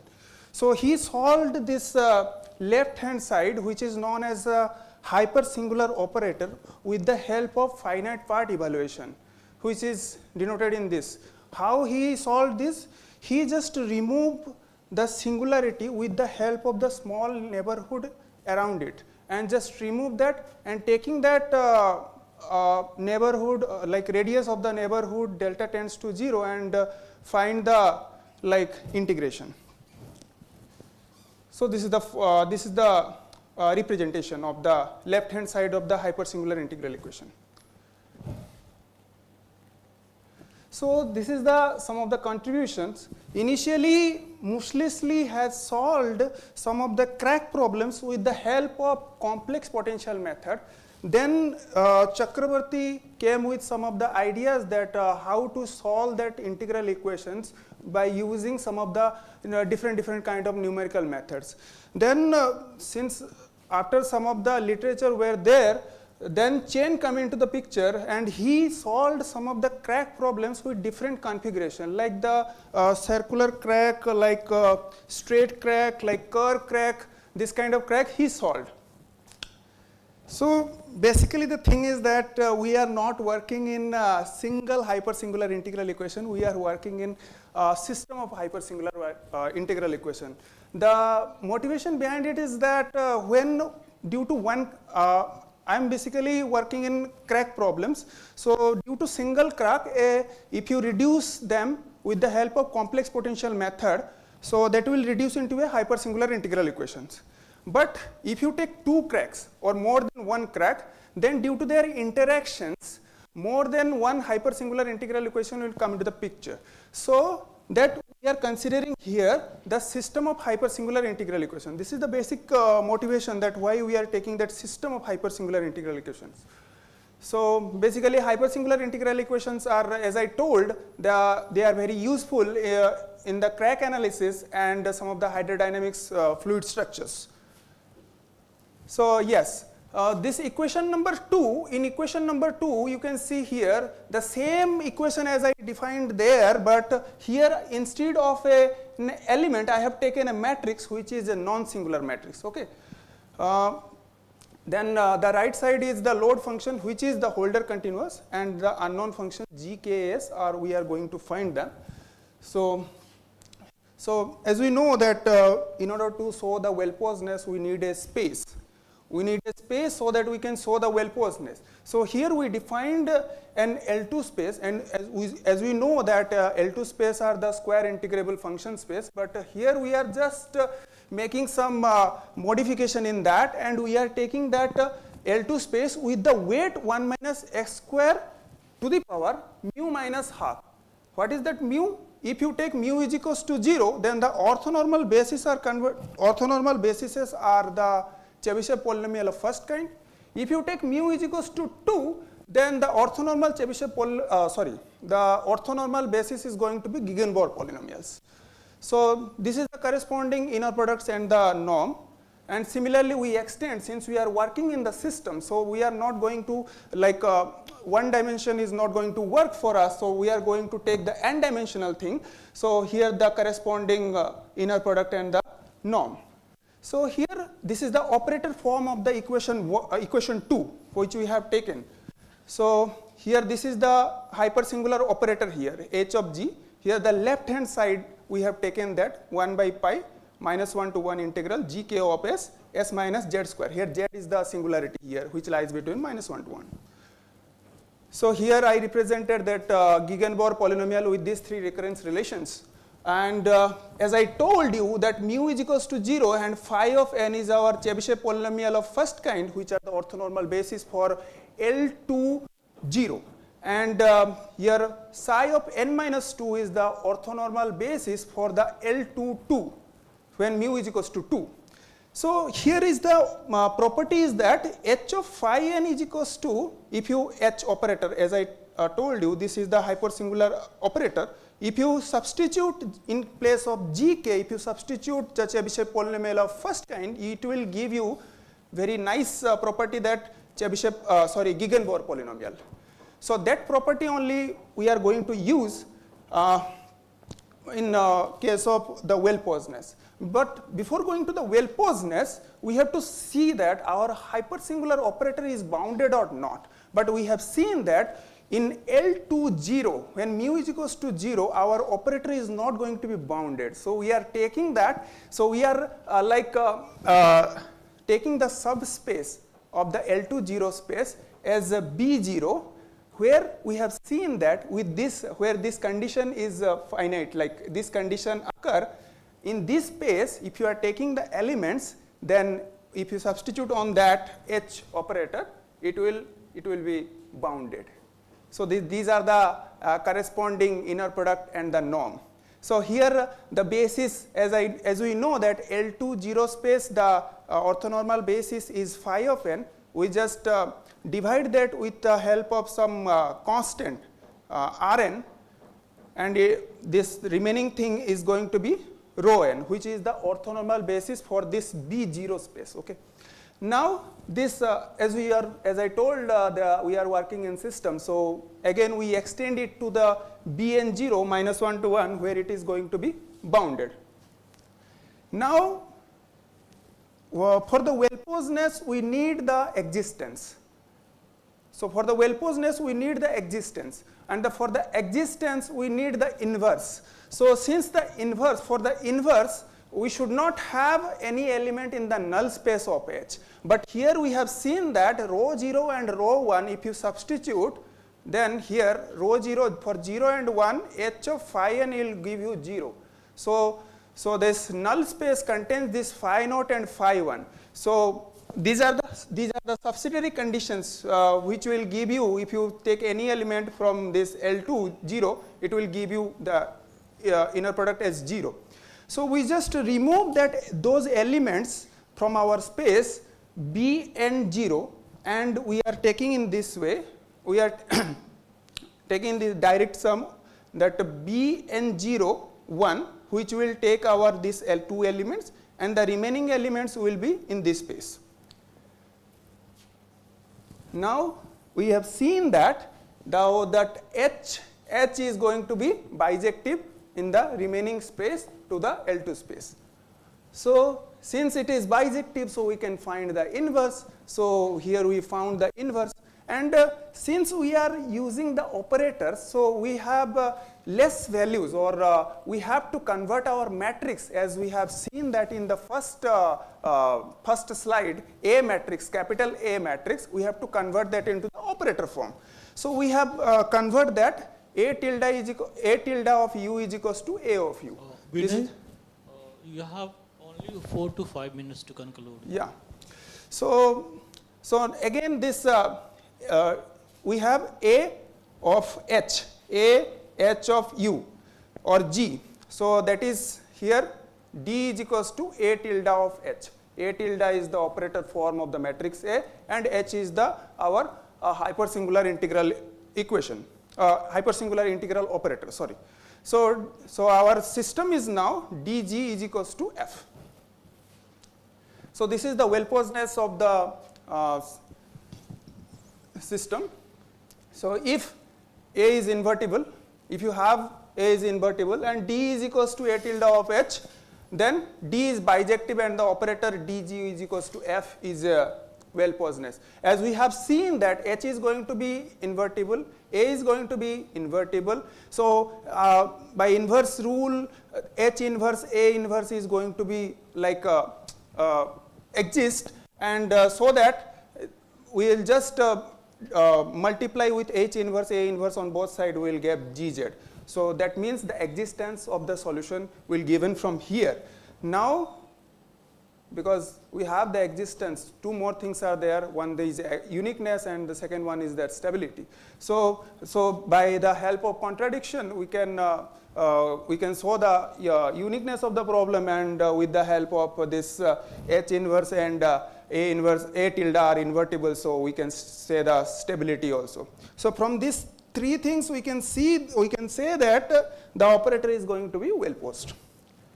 Now this is the numerical scheme which I propose to solve that numerically. So this is the just like I have written that in the operator form. This is 1 by pi minus 1 to 1 alpha Lk, and same thing I have written. Here I am using this Wkn 1 by root over of 1 minus x square. Why 1 minus root over of 1 minus x square? Because we have like in the first slide when we defined the space, I have taken mu is equals to 0. So in that thing there is a singularity at the end points. So here also at -1 and 1 it has the singularity. So I defined in such a way that it will take care of the Chebyshev polynomial of first kind. So then these are the complementary condition which comes in the null space.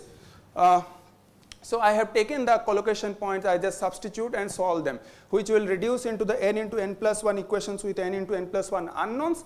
Then from the complementary equations we will get this bk0 and bk1, which will, and remaining things will come into the linear equation, which we can solve,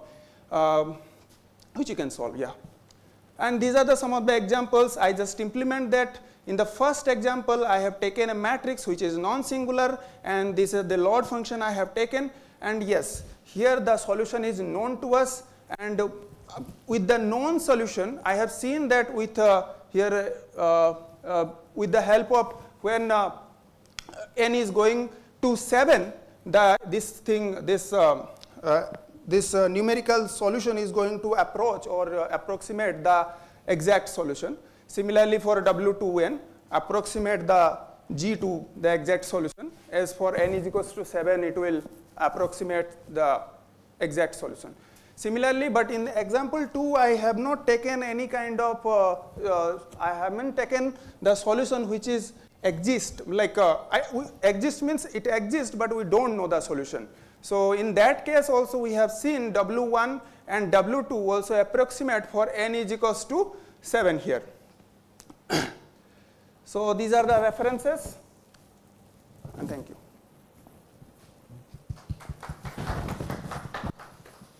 Thank you, Vinay. Any question? Any question from participants? Vinay, I have a question. Yes. Yesterday there was a talk on quantum computing. Quantum and the ma'am was speaking about Hadamard equation, the About? application of Hadamard equation. So you have also shown me the Hadamard equation. Hadamard equation, yeah. So can you tell me the same, like what is the real application of your formula or this Hadamard equation? your proposals? You have also proposed some mathematics, right? Yeah. What is your real application? Real application I am going to use in the crack problems. Actually, due to the time bound, I didn't present that, but that is useful in the while using the complex potential method, and we will reduce into the hypersingular integral equation. That Hadamard, with the help of Hadamard finite part integral, we are going to solve that. Okay, so I mean, like Hadamard is going to use in quantum computing. So where you are going to apply in real world, like in computational world, like it is going to also help in quantum computing or no, in my field, in crack problems. In crack problems. Okay. We are, as I told you, from the motivation itself, like more than one crack if the present, then it will reduce into that hypersingular integral equation, and from there I am using that Hadamard integral. So you have shown a few papers, but those papers were too old, 1953, 1999. Yeah. You are presenting the work in 2025. Yeah. So there was literally a gap from those days to till now? Yeah, due to that, as I told, due to that computational kind of thing, I don't know, but computational kind of thing, now it is bit easier, I can say. Okay. But at that time, I don't know, but this kind of problems are solving now is bit easier and less time taking as compared to the previous ways. Talking about the simulation time. Simulation time and all. Okay. Yeah. Thank you. Any question from audience? Yeah. Okay. Thanks. Okay. Thank you.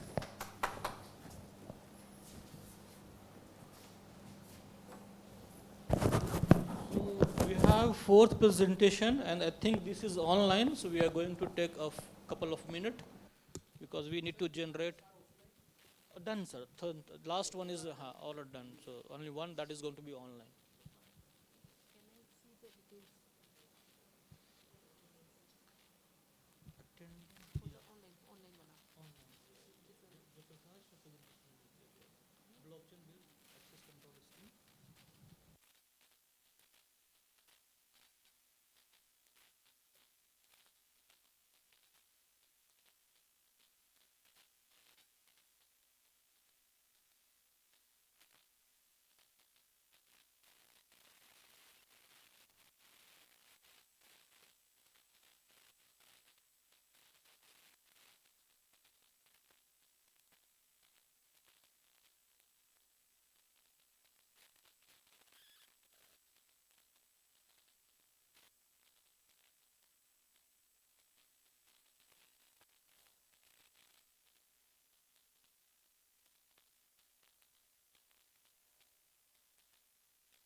Visible है क्या?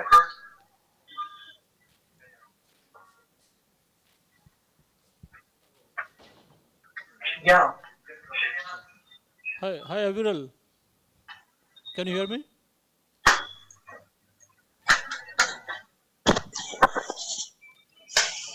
Uh, Hello. Hi. Am I audible? Yeah. Can you hear us? Yes, yes, yes. Yeah. So, so here is the last presentation of this session. Okay, and Aviral is going to present it online. Aviral, you have 10 minutes for presentation and 2 minutes for question answer. Is it okay? Okay, okay. Okay then, go Yeah, ahead. yeah. Yeah, go ahead. Thank you. Okay, so good morning, everyone. I am Aviral Gupta, and I will be presenting our work on a blockchain-based access control scheme for medical implant communication system that is being carried out under the supervision of Dr. Jayaprakash Kar. And our work focuses on improving security, privacy, and patient-centric control in modern healthcare systems. So, modern healthcare systems are rapidly evolving. Today, patient monitoring is no longer limited to hospitals.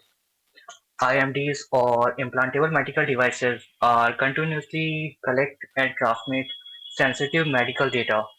Our work is patient-centric, meaning the patient consent is required before any institution access their data or any concerned doctor requests their data. So, what are IMDs?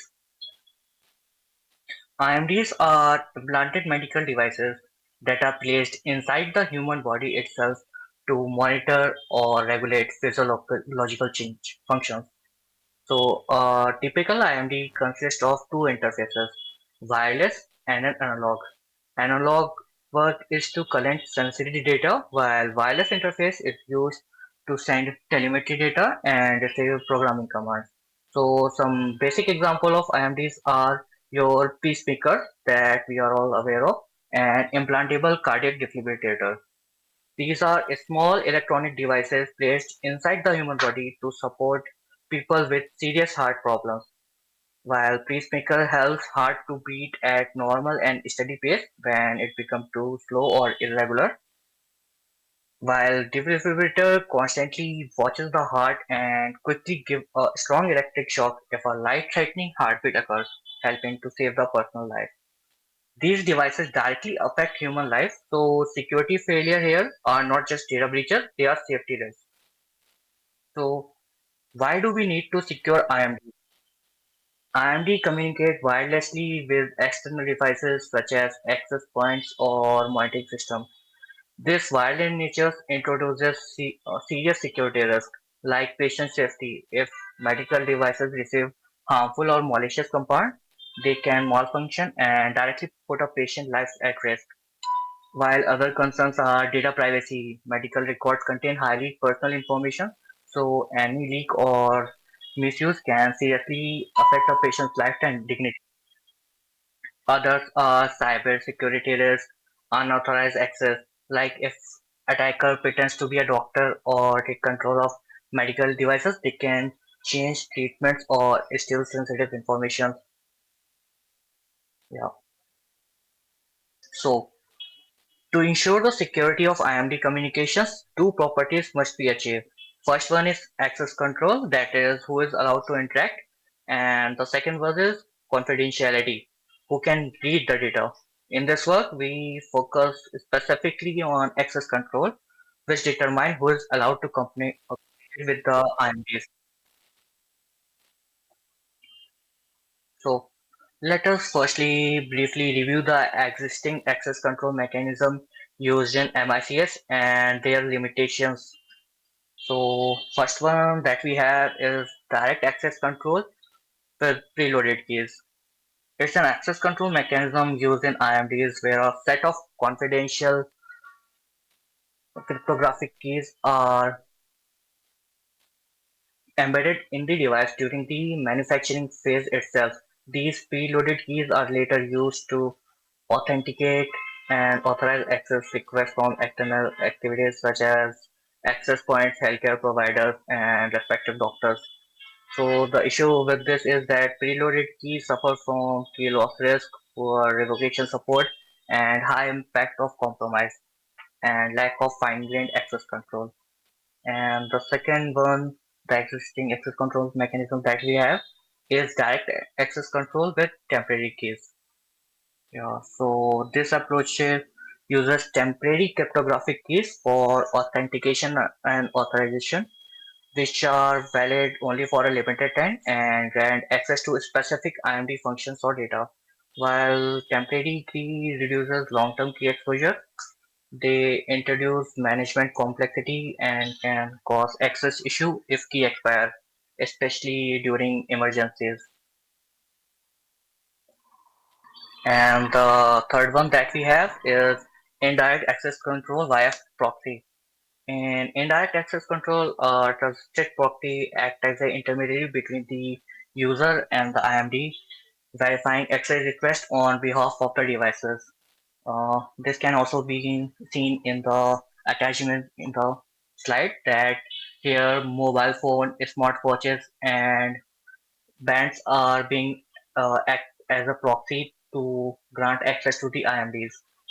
While this approach offloads security from the IMD, it introduces additional system complexity, creating a single point of failure.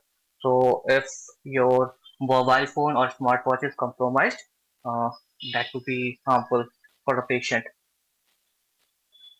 So the last one that we have is distance-based access control. Distance-based access control grant access based on physical proximity between user and the devices. While it provides a level of physical security through proximity-based authentication, it is vulnerable to spoofing and tampering, and does not scale well and remains susceptible to physical attacks. So the core problem is that the most existing system relies on centralized architecture, which are vulnerable to attack, data breaches, and trust issues. So our proposed blockchain-based access control is we proposed a decentralized blockchain-based, a lightweight access control system for medical implant communication system. And the technology that we have used are EBAC, attribute-based access control, and blockchain. So let us briefly review what is attribute-based access control is. So attribute-based access control is a type of access control model that uses attributes or characteristics of user, objects, and the environment to determine access permissions. So this access control is not dependent on the key itself. So here the access is granted is based on the subject attributes and object attributes and the policy files. So what are subject attributes? So let us understand it with an example. So there's a doctor who is a subject. So he want to access some patient's pacemaker. So so here the subject is the doctor and your pacemaker is the object. So doctor wants to access the pacemaker details. So doctor will be having some attributes like his employment ID, what type of doctor he is a neurosurgeon or a cardiologist, and object uh, is the pacemaker configuration or pacemaker ID which he wants to access. And lastly, what are the policy files? Policy files are the configuration files that defines rules and permission. So here, as you can see in this particular diagram, that there's a doctor named Ramesh, and he want to access the patient IMD. So he sends a access request to our system, and Ramesh will be having some attributes like what kind of doctor he is and what implantable device he wants to access and of which patients. So our system will use subject attributes, object attribute, and based on the rules defined in the policy files, user will be granted access or not. So this is the basic overview of attribute-based access control.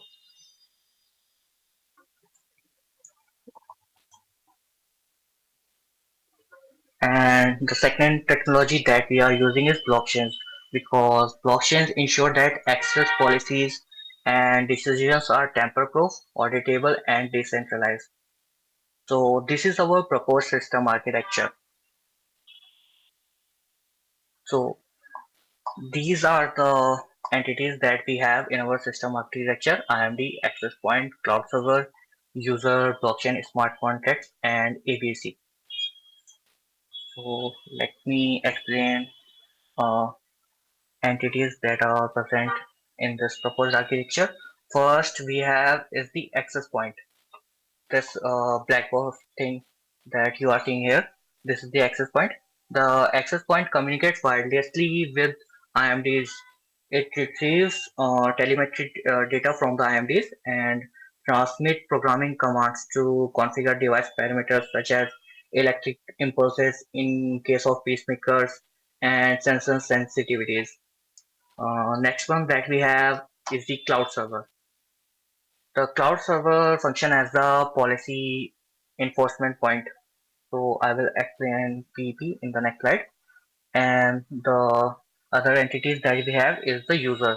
User initiates request to interact with IMDs. They communicate with the cloud server, which forward their request to the corresponding IMD access point.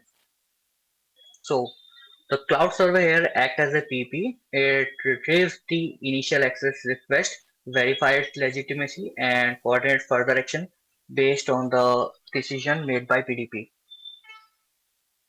So these nodes here are our PDP, policy decision points. So the PDP evaluates access request using relevant access control policy and return a decision to the PP. So in this blockchain, we also have our smart contracts. A smart contract here serve as an interface for the entities to upload attributes, policy file digest to the blockchain. So this is our execution framework.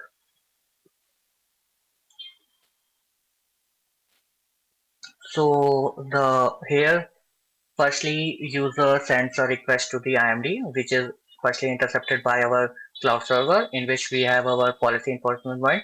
The PEP receive request access from users. Each request includes attributes such as request number, user ID, device ID, user location, device location, etc. The PEP validates the request using the function verifying. Once the request is verified, the PEP forward the access request to the distributed PDP network. So here in the blockchain network, you are seeing there are multiple nodes. We are calling each node a PDP, policy decision point. And in the top right corner, we have shown how a single PDP works. So each PDP point in the distributed network invokes the get policy and get attribute function to associated attributes and the digest files of the corresponding policy. Using the digest, the PDP received the complete policy files from the database. To reduce the overhead, we are storing only the policy digest in the blockchain, and policy files are stored in a separate database. So Aviral, yeah, you have to conclude in 1 minute. 1 minute. okay, so this is the last part. So these PDPs make their decisions based on the subject attributes, object attributes, and the rules defined in the policy files. Once these PDPs make their decision, they send response back to policy enforcement point. So PP will be receiving multiple responses because there are going to be multiple nodes here in our decentralized PDP network. So in the policy enforcement point, we have a consensus algorithm PBFT, which is being used to make a consensus that the access will be granted or denied. So this is the description of the algorithm, PBFT consensus algorithm that we are using to reach the consensus based on the decision made by every PDB point in the decentralized network. So our proposed system offers a robust and secure approach to access control for medical implant communication system, ensuring patient safety, data privacy, and cybersecurity. Yeah, thank you. That was all. Thank you, Aviral. Yeah, Yeah. so audience, any question?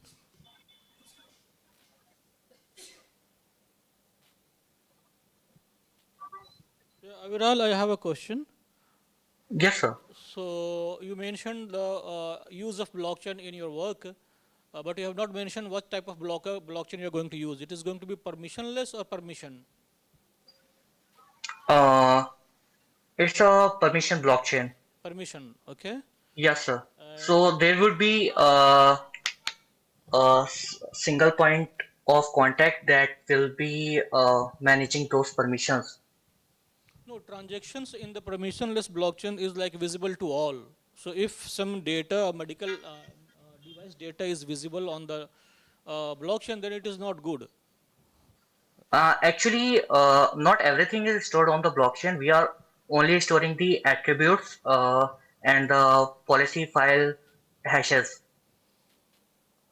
Okay, and then you're saying that subject access the object data and based on certain key, and then Yeah, with that you're going to access the control of the critical data. Okay, yeah. how are you saying that the subject is not compromised? What if the subject itself compromised and reveal the critical data of the patient or object? So for the subject, there are going to be a multiple attributes, and what kind of object he is requesting. That object is also going to be have some attribute that will be defined by the IMD devices itself. What kind of object attributes it will be having.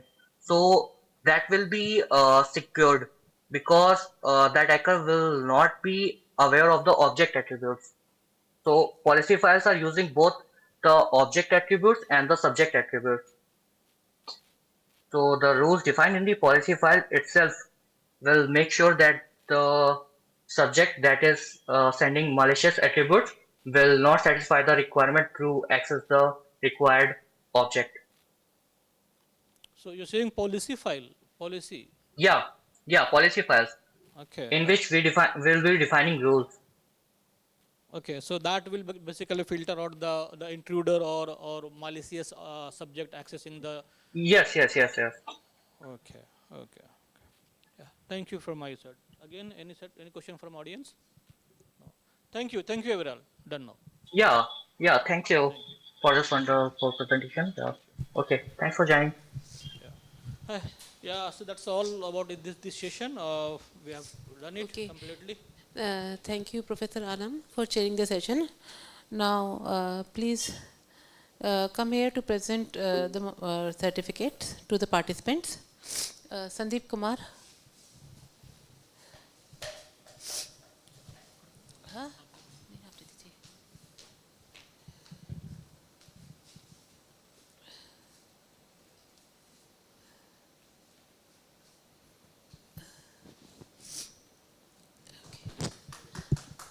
Binay Sahu.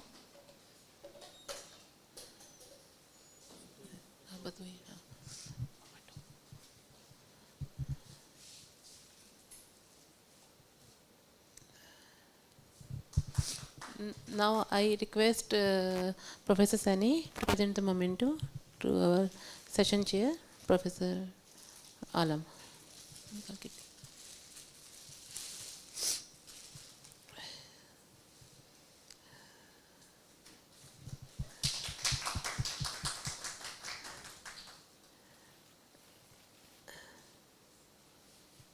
Okay, thank you, Professor Sandeep.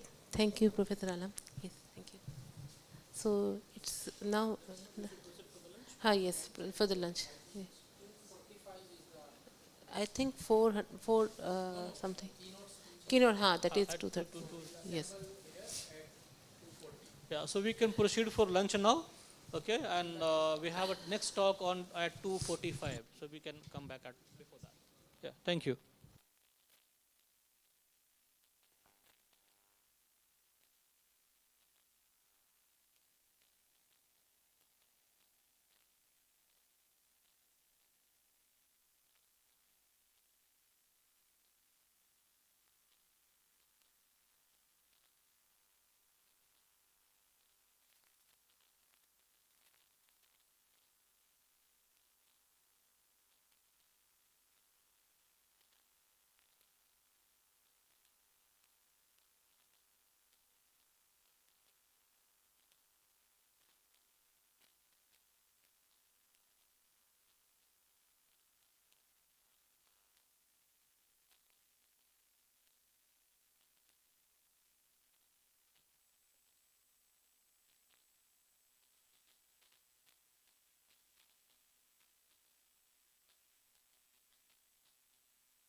So welcome back to the post-lunch keynote speech.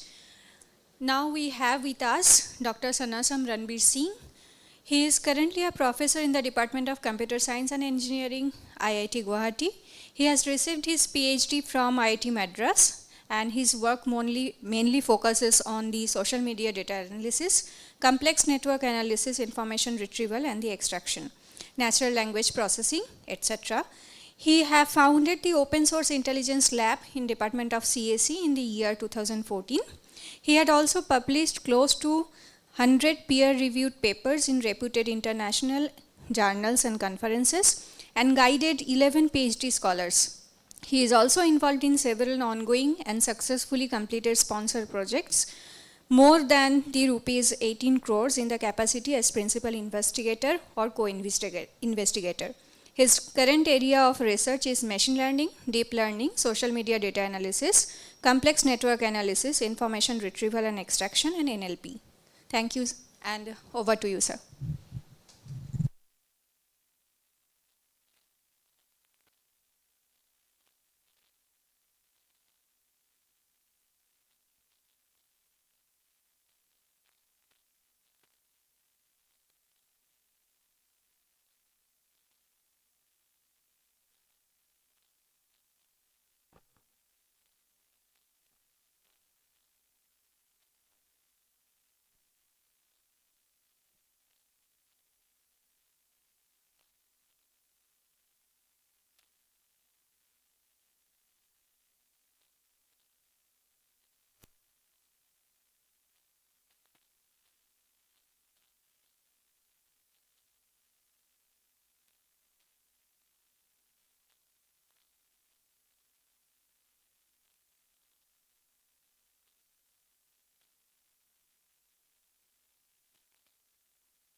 kind of translating the entire document, and one judgment we have seen is something like 500 pages are there. Some judgments are having 1,000 judges.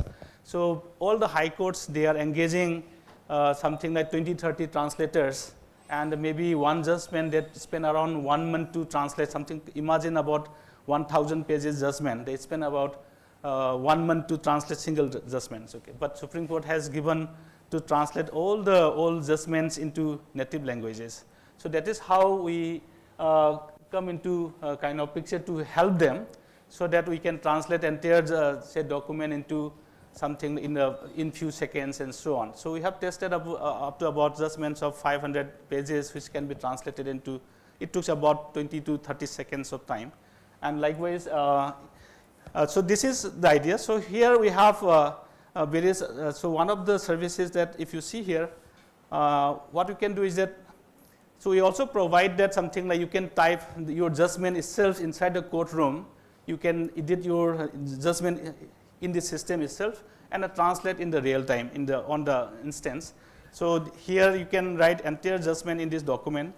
This is exactly like a Microsoft Word. Okay, so entire judgment you can type here. Another is something like you can also probably need to translate the existing documents, existing judgment that you already have, where it can be in the form of PDF or in the Word doc form. Okay. So here I will just show you one few of the examples.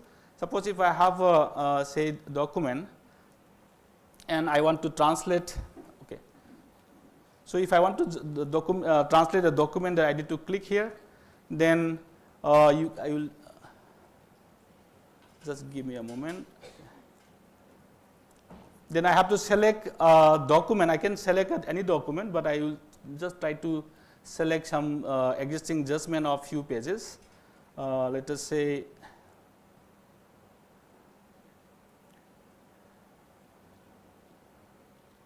sample document. Let us say this is one of the PDF all judgment documents. So since it is a PDF or image file, we extract using OCR, we extract the text.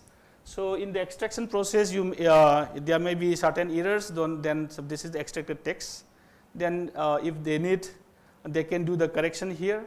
Then so now we have about say 5 different languages, but in this system we have, deploy system, we have only integrated with Assamese. So now something like now it will be translating in few seconds. See, now this is what the Assamese translation of the corresponding, this is the judgment that you have, this is the Assamese part. So here the important part is that you have to preserve the document structure also, and you have to again, if there is a table, you have to recreate the tables and so on. So it is just more than the sentence by sentence translation. Then here, so now Guwahati High Court is using this translation system for translating their judgments, and here and the performance has been quite impressive. We have been continuously monitoring. So we have seen that something like out of 100 judgments, maybe few judgments have the corrections, and in each of the judgment about say 2 to 3% of correction they do. Okay. So this is one of such tools. Then here you can also do the kind of say index all the judgment, and you can also search something like if you search this, that these are all the judgments which are already in English and the Assamese translated using our document, our tools. After that again, so for about say visually challenged people, how do we again do this one? So now one option is that for this judgment we also provide the Braille output here, which can be printed and used for visually challenged people. Otherwise also you can directly play the say using the TTS system, you can directly play the system. So I think there is some network maybe speed problem. Maybe it will take some time to get this done. So I will come back to this. So again, you can also generate the audio file out of that. So likewise, we have developed couples of translation systems, and especially we are targeting for the legal section where legal assistive systems, like how do you kind of summarize the legal documents. So document summarization in general and the legal document summarization is quite different. Okay. So these are the some of the areas that my NLP research group is working. So currently these are the different say translation system we have put up, and few more will be adding soon. So in that framework, this translation system will be kind of plug in and deployed to different high court and their benches and so on. Okay. Then I just wanted to play just to light up the environment. So one small video about different activities in my research group apart from the area that I'm going to talk about, just to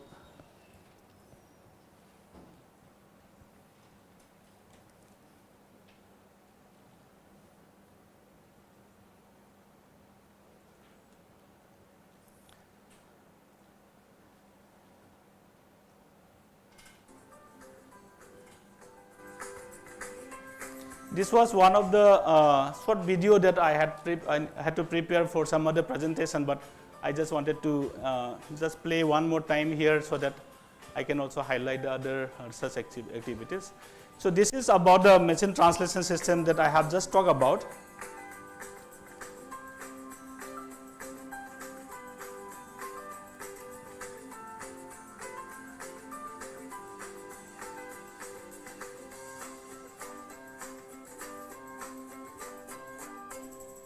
So another direction here is that you have also seen. One is a text to speech, right? Given the text document, you have to read out the text, speech out of that.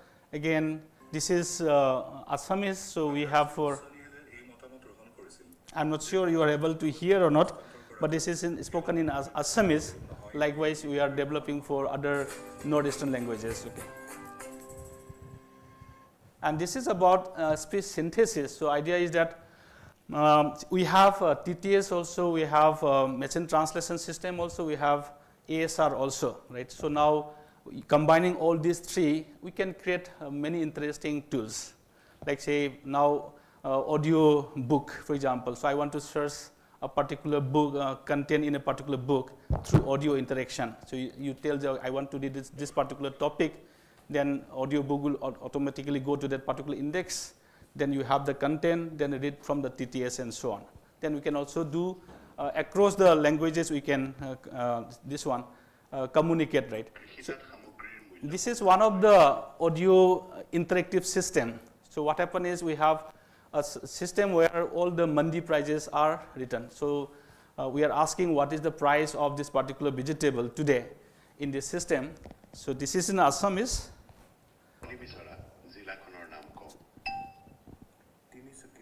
So he's telling that I'm from Tinsukia district.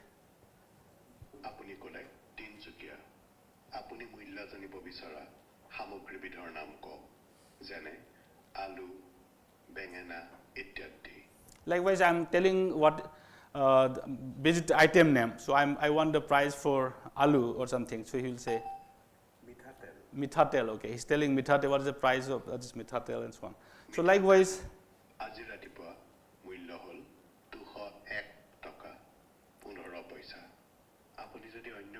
So this is like with the audio interaction for getting the say mandi prices and weather report and so on. That is some of the tools that we are also developing.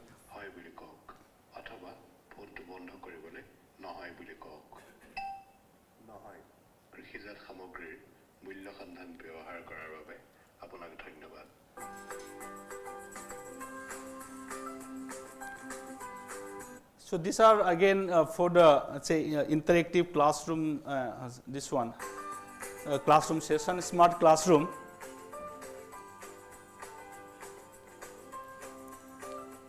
So it's like in a big classroom.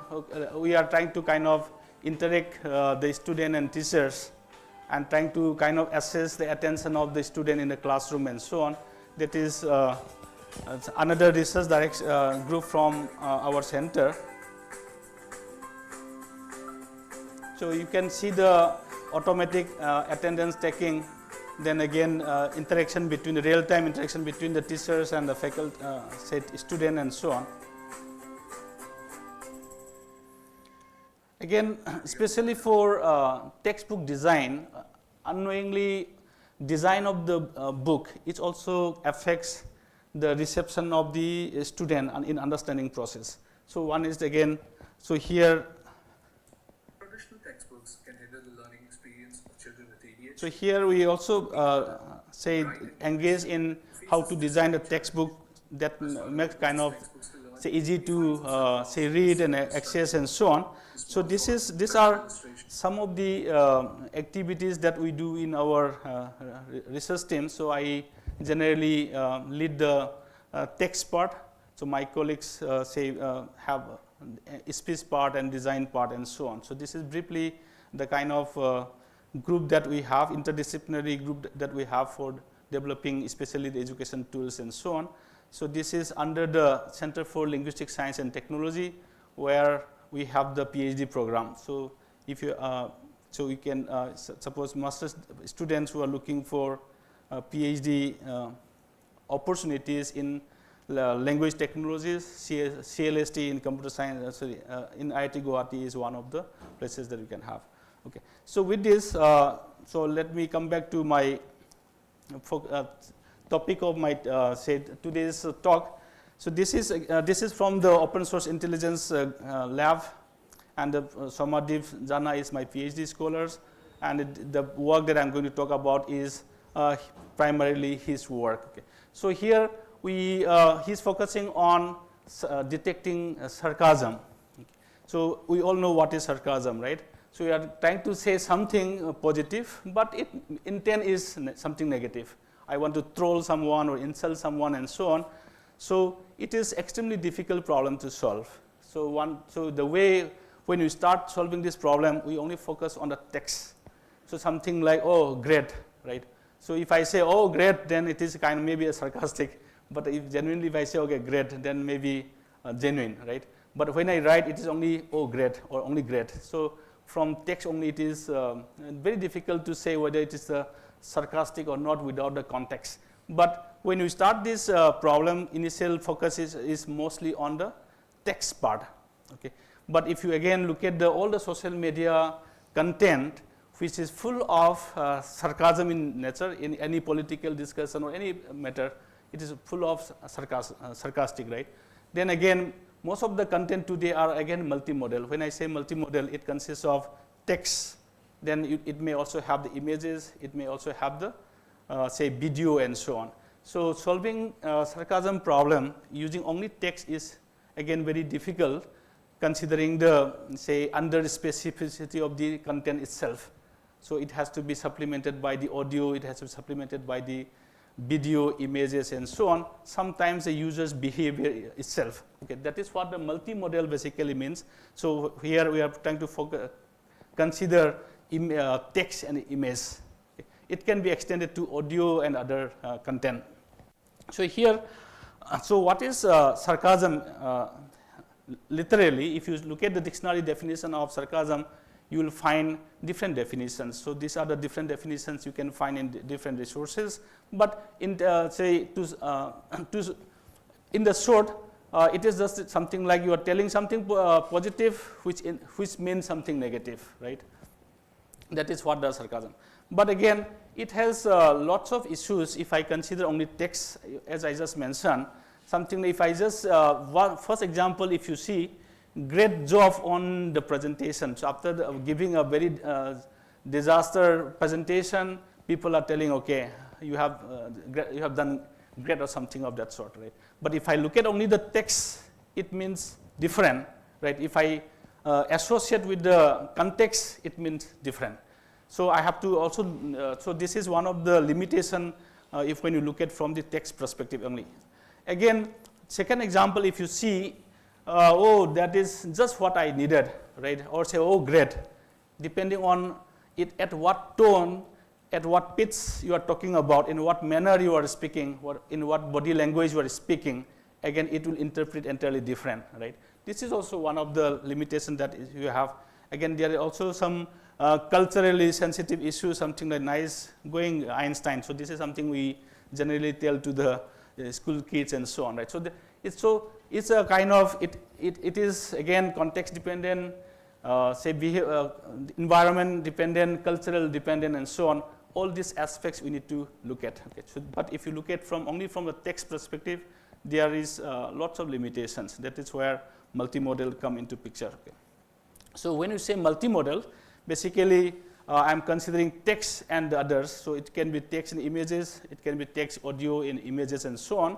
So, but I'm in this presentation I'm limiting to text and image. Okay. So one example of this is that you might be, this is a very popular TV drama, right? All of us might be knowing this.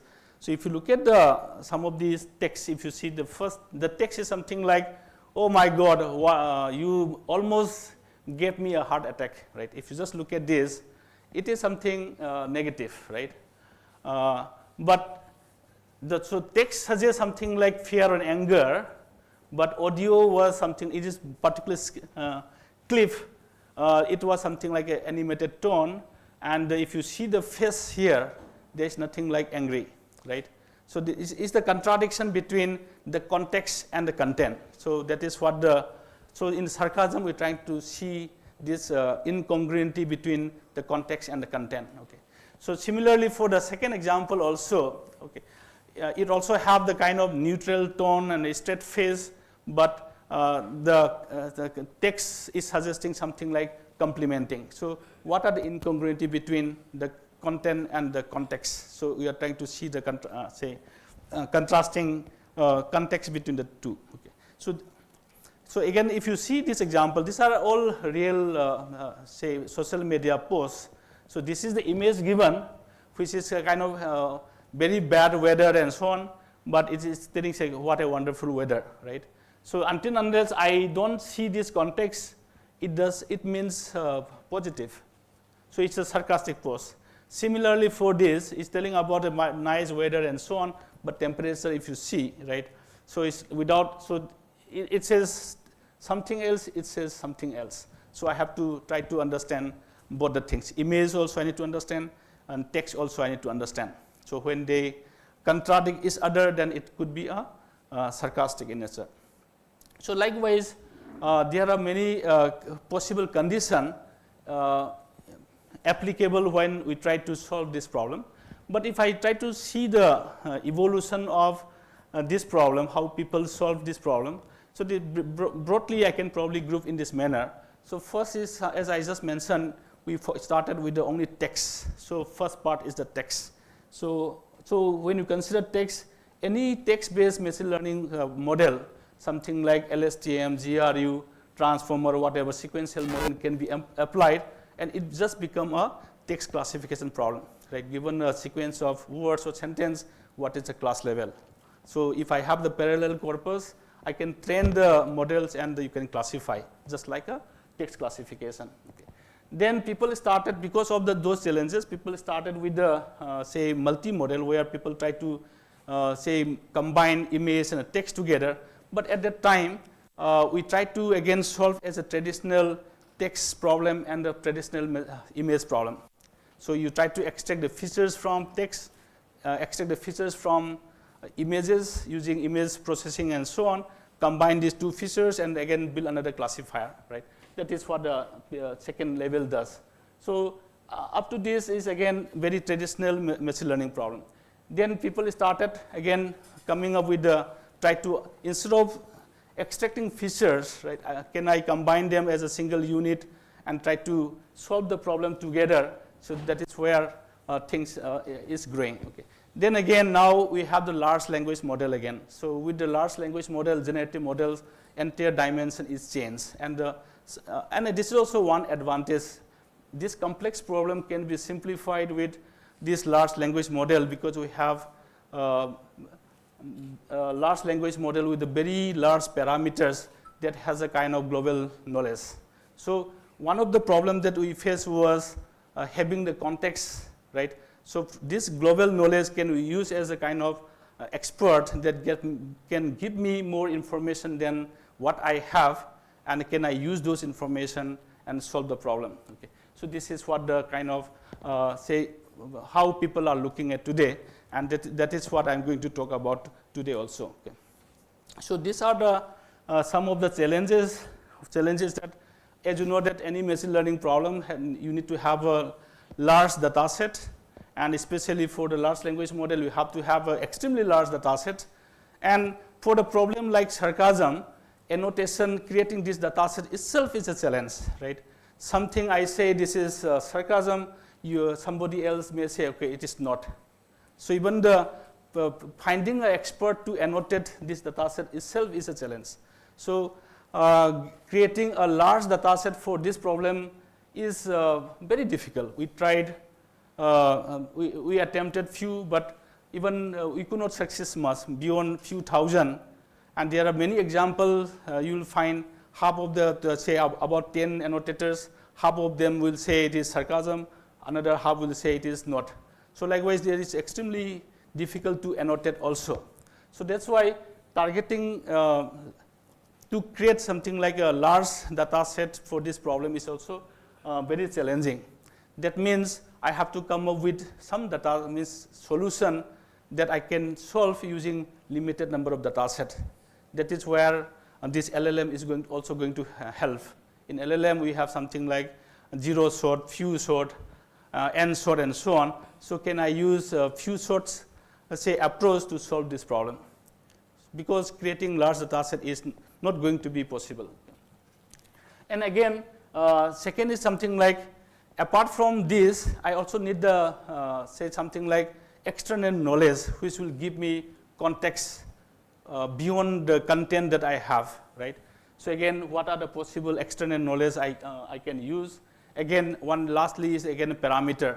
So when I have a large, say large size LLM, you cannot say can use for the low resource and say low end devices and so on. So again, parameter has to be reduced. Okay. So these are some of the three direction he tried to address, and all together.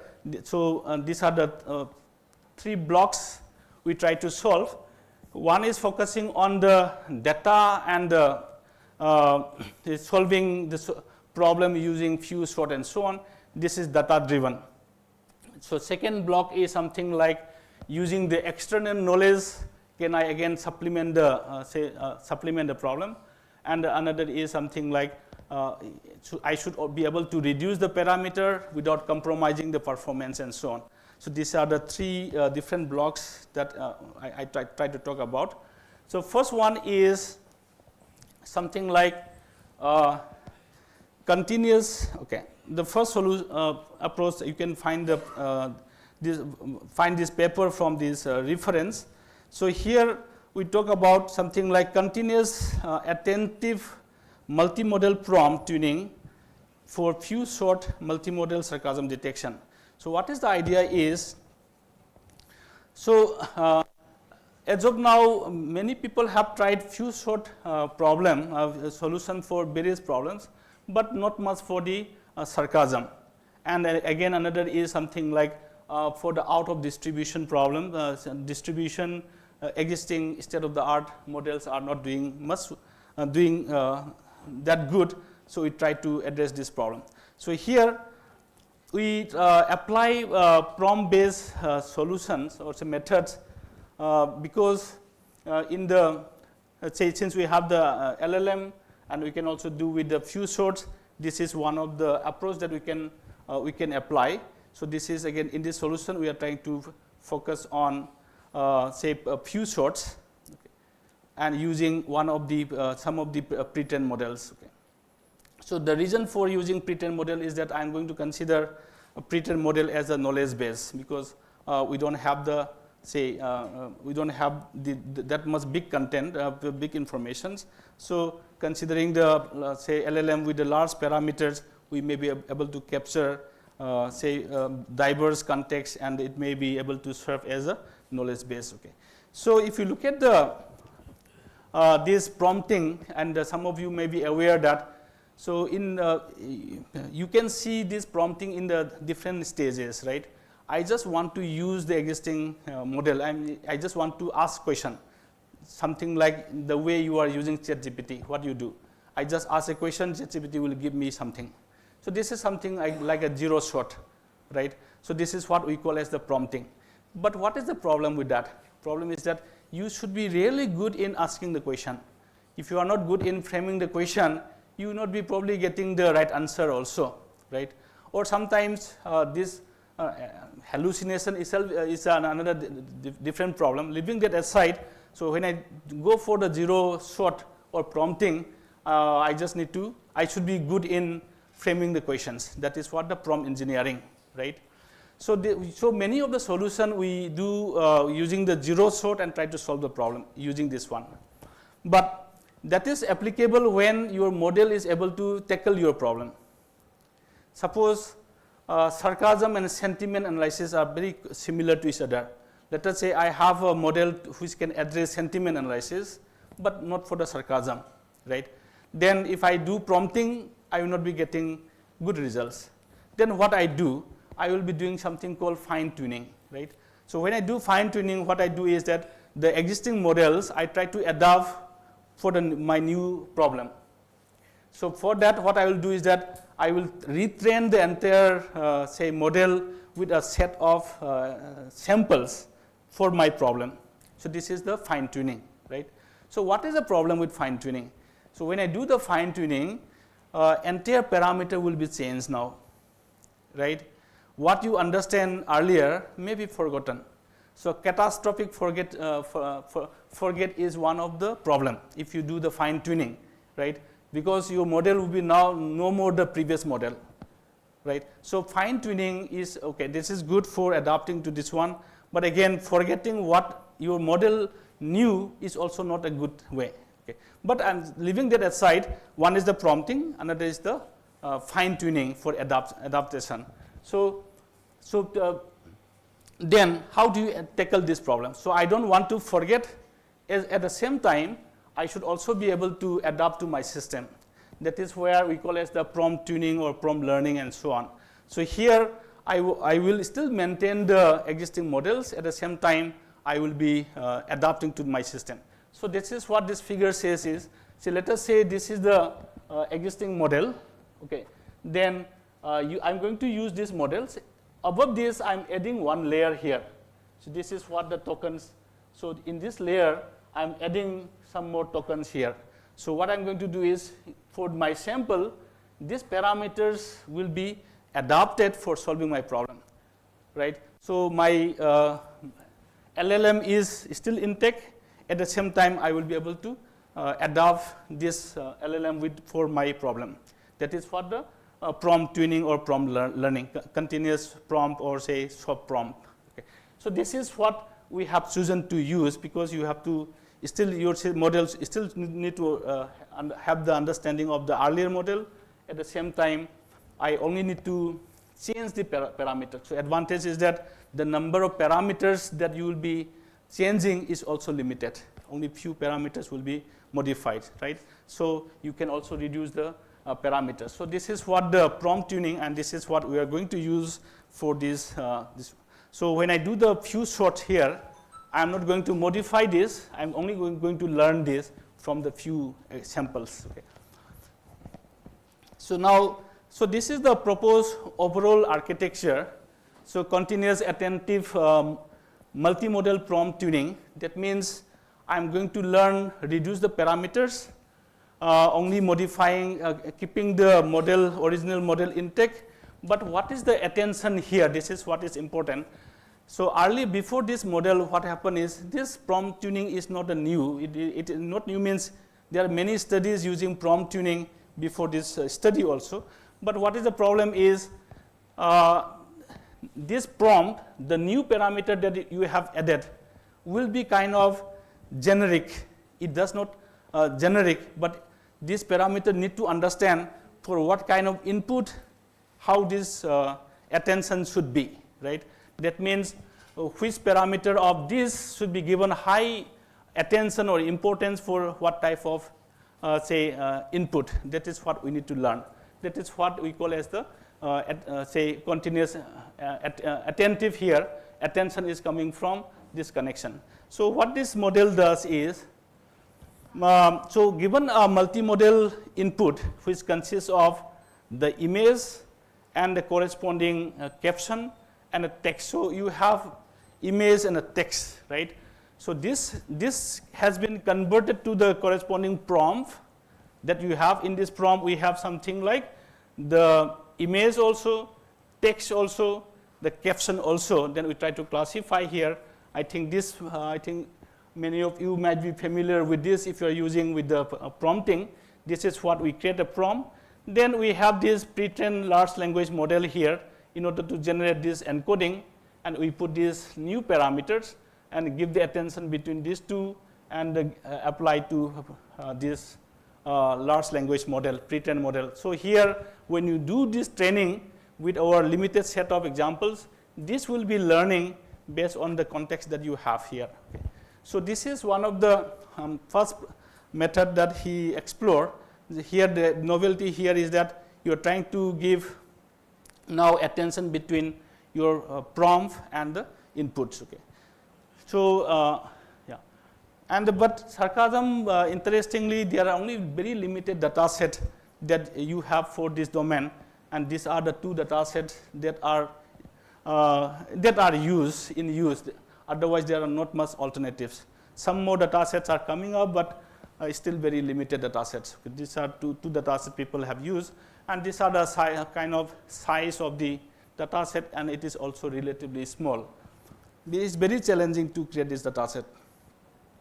So if you see the okay, then the say small few short example, if you see, we just pick up the say 1% of the entire data set for training and another 1% for the validation set, and we use the entire data set, remaining data set for the testing. Okay. So it means I am only using 1% of the data sets and trying to get the performance of the entire full training. That is what the idea is. Okay.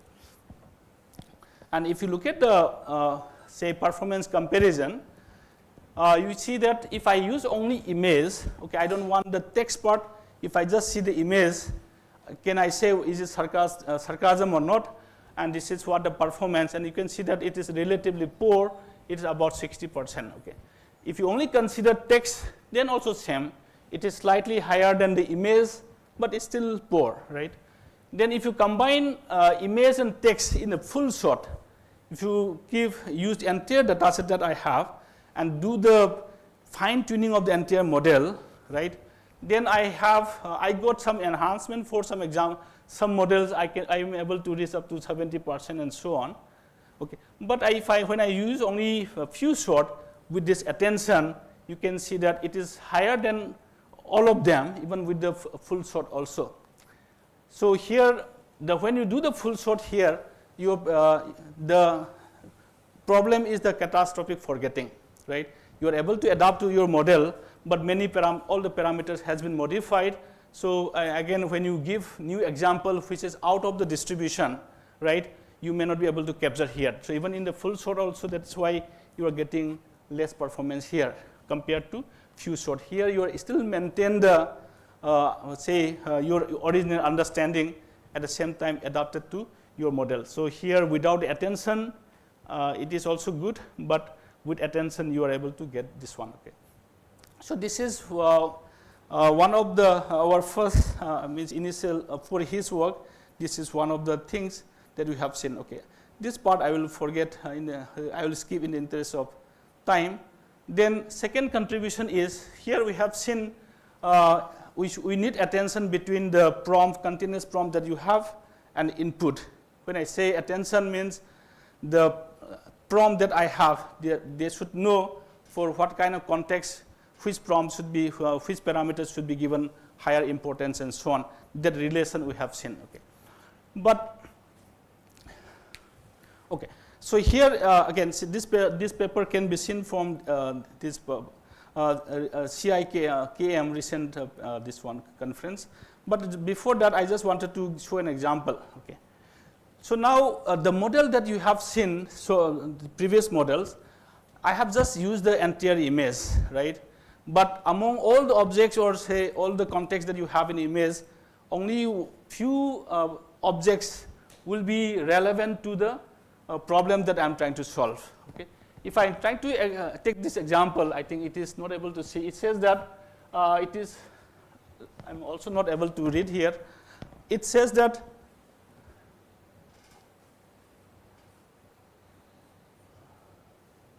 okay, this is so small. It just says that the room is messy or something like that. It is dirty, okay, something of that sort. But if you see here, among the entire image, this is the only place where the things are unorganized, spread away. So for this particular text, this image is going to contribute, not other part of this one.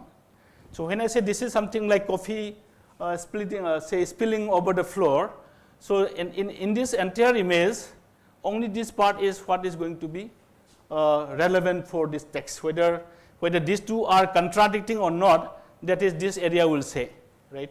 It says something like what a great sale for a day, and in that particular day, this must only something like $100 was sold, right?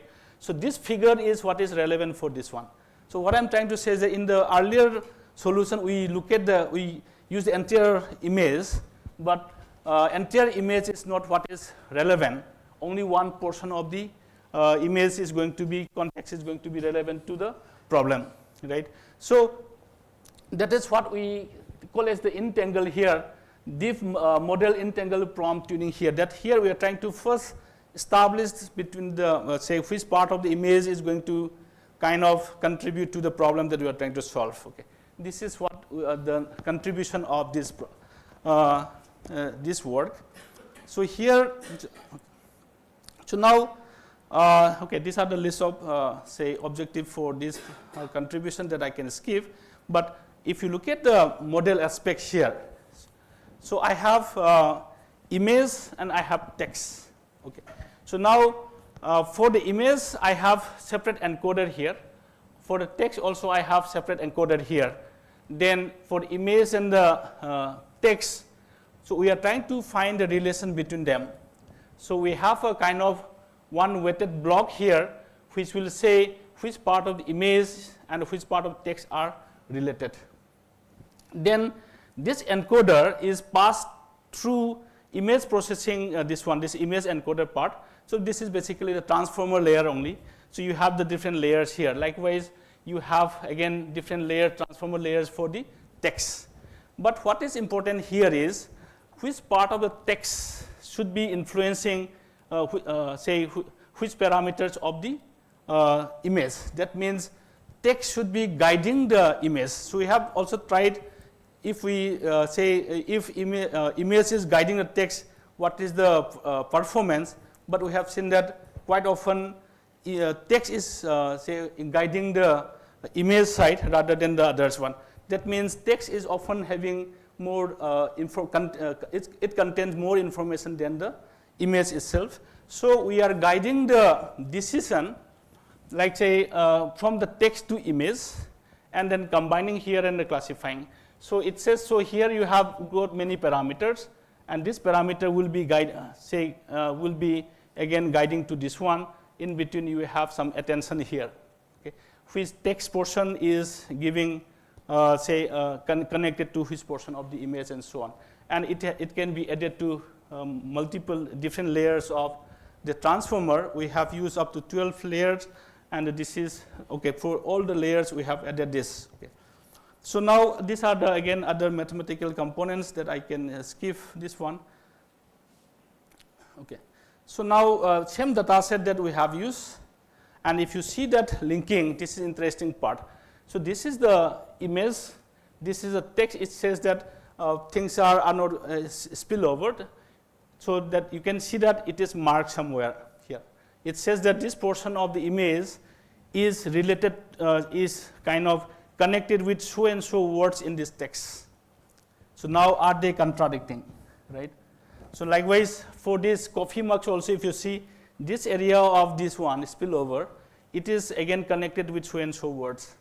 So you can establish this one. So likewise for this, so for the cells, this number is what is important here, and these are the corresponding texts. Similarly here also for the say for the nature, it says what a good sin or something, I forgot.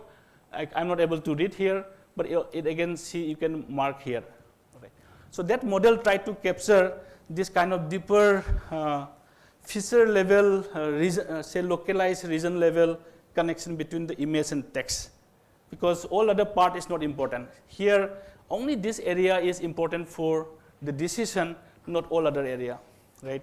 For this also only this much is say relevant, not other area. So earlier we were using entire image that will give me the noisy information, right? So now only this area will be giving me the say relevant information. So that is how this model can improve the performance.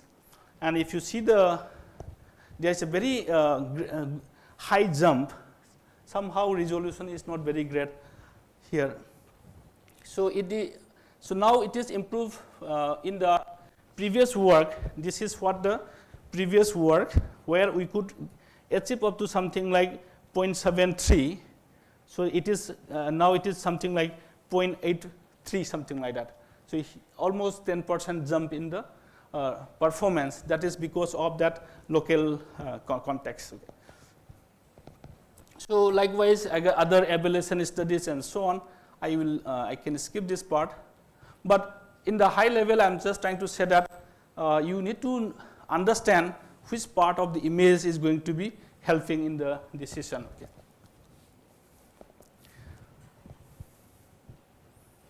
Okay, but this is all good for various problems, but there are certain problems. So in this example, this is a very interesting example. So here, I'm not able to read the text, but it says then this is the corresponding image. Then we are trying to see what is it sarcasm or not. But the text sarcasm itself is present in the image. Then it is again dominating. Okay, this model is misclassifying. Model is not able to understand that this sarcasm is just a word, not the context. So we fail here. Again, it is also, these are the examples where we fail.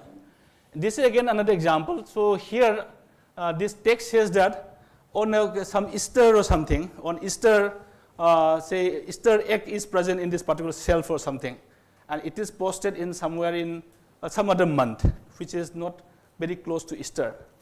Okay. So now that is also our model is not able to capture because we do not know when Easter is. That is where I was talking about external information. I need to understand when Easter is, right, in order to say that this image is not relevant. It says that Easter egg is something, this text related to Easter egg, and it was posted in some other different month, and our model do not understand. Then if I want to solve this problem, I should know that when is Easter, that external knowledge. So that is where this model it is fail. And for this example, it fails because sarcasm is there, and looking at this word, it says it is sarcastic. But this is not the sarcastic text. It's just a keyword sarcasm, right? So these are the example we fail to address in that with that solution. Okay. Then how do you address this? Okay. So for handling this problem, what we have used is teachers and the student and teachers model. So knowledge distillation is one such framework for solving this. So if you are working in say ML, then you may be knowing, you may heard about this student and teachers model, right? So what is the idea? Idea is that teacher knows everything, student is the kind of learning, right? So can I create a student which is as good as a teacher with a limited parameter? So here my external knowledge is something like teacher will say, okay, this is good or something. Then student is something like, student is trying to create, we are developing the student which is as good as kind of a teacher. That is what the idea is. It's the student and teacher. Where teacher is the kind of your global knowledge. He knows, he is the expert in the domain, and teacher is, student is someone who is trying to learn, right, with the limited parameter. That is the idea. So when I give a problem, I will ask what teacher says. Teacher says if this is the output, then probably student also try to follow that one. Okay. So now teachers and student is what we are trying to use to solve that problem. Okay. So, okay. So, I am just trying to skip this one. I will just go to the model architecture here. So, what we have is I have a student model here and I have a teacher model here. Okay. Teacher is a kind of very strong model, right, and student is a very weak model. And now I am trying to learn, create this student as good as something like a teacher. Okay. Then once this student learns the have the capability of a teacher, then for the inference part, I will be only using student. I will not be using teacher. Then what is the point? You also have the teacher, you also have a student. Then what is the point of having creating both the things? The case is for the parameter. I am assuming that I am going to have a student with a very less parameter. So for the less parameter, you have different approaches, something like LoRa, which does the parameter dimension reduction. You may have something like adapter, which try to adapt for a small specific task and so on. I am trying to create a small parameter model student which has the capability of a teacher. So what I'm going to, how the learning will happen? Probably I will ask a questions. Then teacher says some decision here. Likewise, then I will keep enhancing the parameter of say student till the student also give the almost similar result as that of the teacher. So likewise, but I'm going to have a kind of less parameter here. So once I am able to build the student with the less parameter, now I don't need the teacher, right? So now with this less parameter, I should be able to decide. This is what the teachers and student and teacher model does. Okay. But that is the concept that we are going to apply here also. But the problem is, what if teacher also make mistake, right? So sometimes teacher also can make mistake. So now we also try to balance with what percentage you should be using the say decision of a teachers, with what percentage you should use the decision of a student, and combine them together and take the decision. Okay. So now again, on top of student and teachers model, you also say try to combine the output of both and take a kind of conscious decision. That is the idea. And this is the overall framework, and this framework can be adapted to applied to any low say parameter efficient framework such as LoRa, adapter and other models. Okay.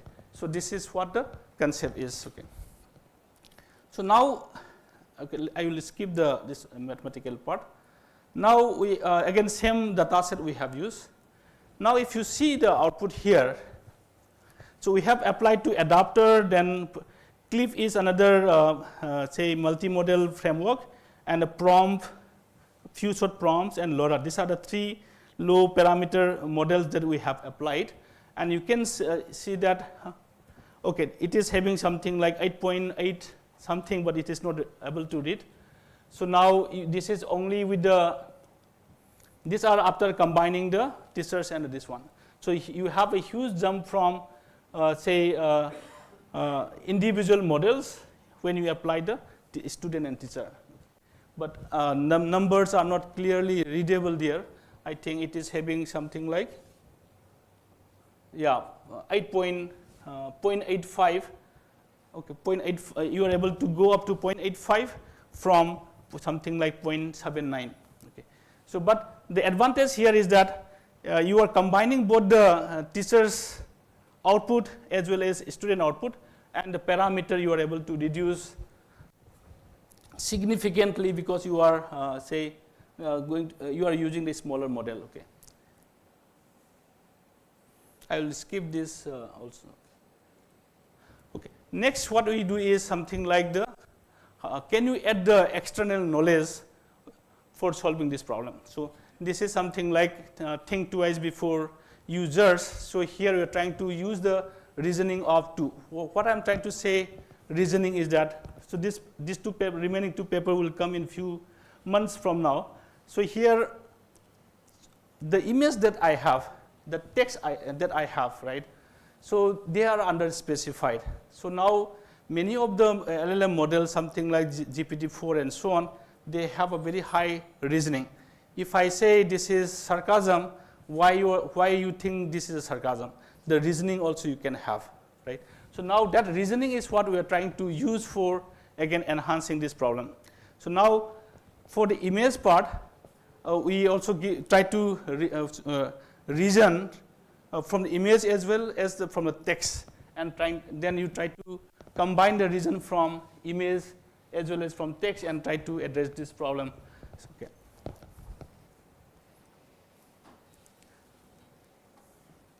So one example here.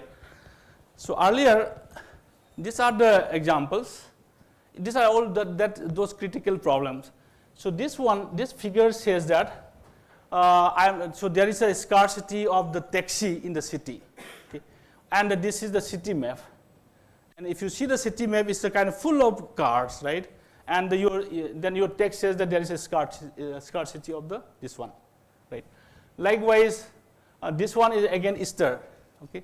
So you are able to, it says that some Easter egg on a particular month. So now when I try to reason it from the text, it is not readable. So it gives some kind of some reason here for each of these images. Okay. Okay, I think this is also not readable. Let me directly go here. Okay. So here, now you have the image and you have the text. Okay. These are the input. Now I am going to have why do you think this image is a sarcasm or something of that sort, and it will reason this one. These are the different levels of reasoning. So this reasoning we are extracting from any LLM which can give us reason. So like GPT-4 or Gemini, GPT-4 or GPT-4 or Gemini and so on, they give a very good reasoning. So now we extract the reason out of that. Okay. So now, so you have three inputs now.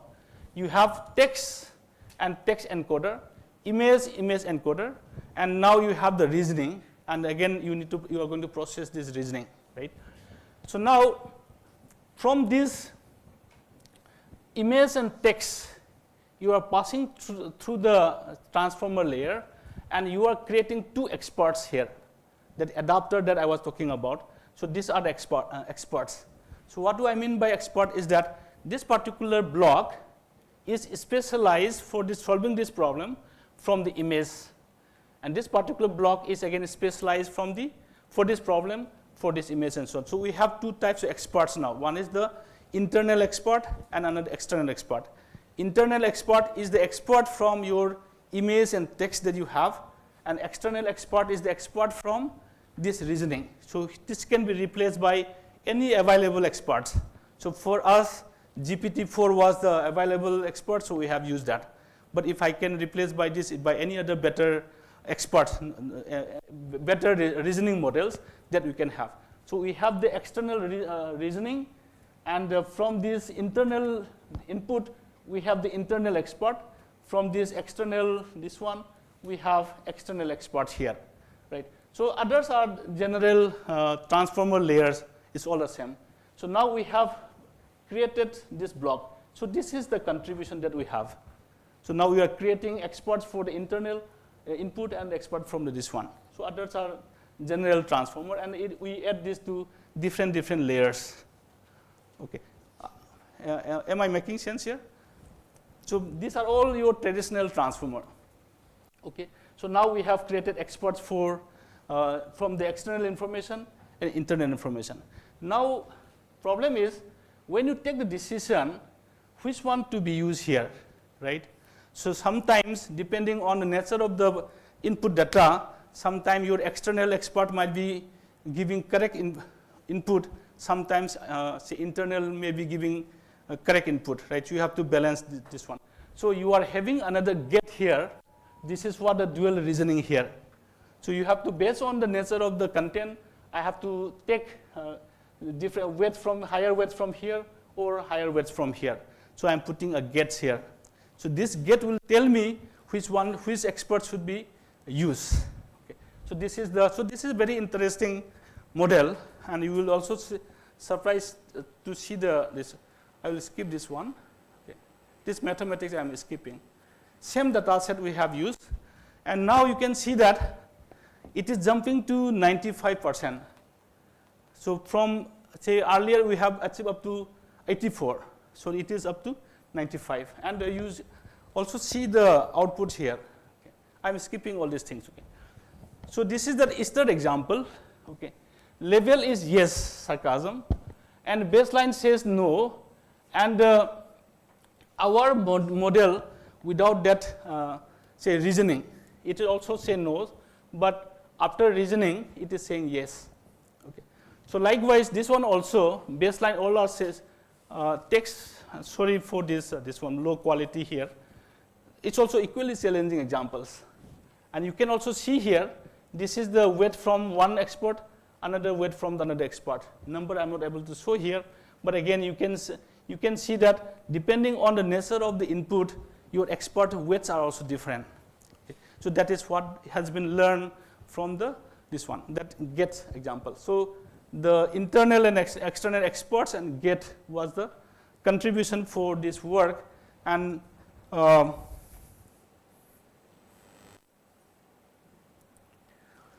so this is, so the weights for this one, for every decision I can see that what is the weight for this, and you can see for different types of input, the weights are different.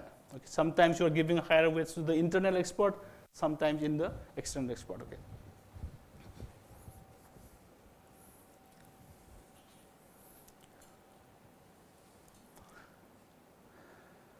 I'm skipping all these things. Okay.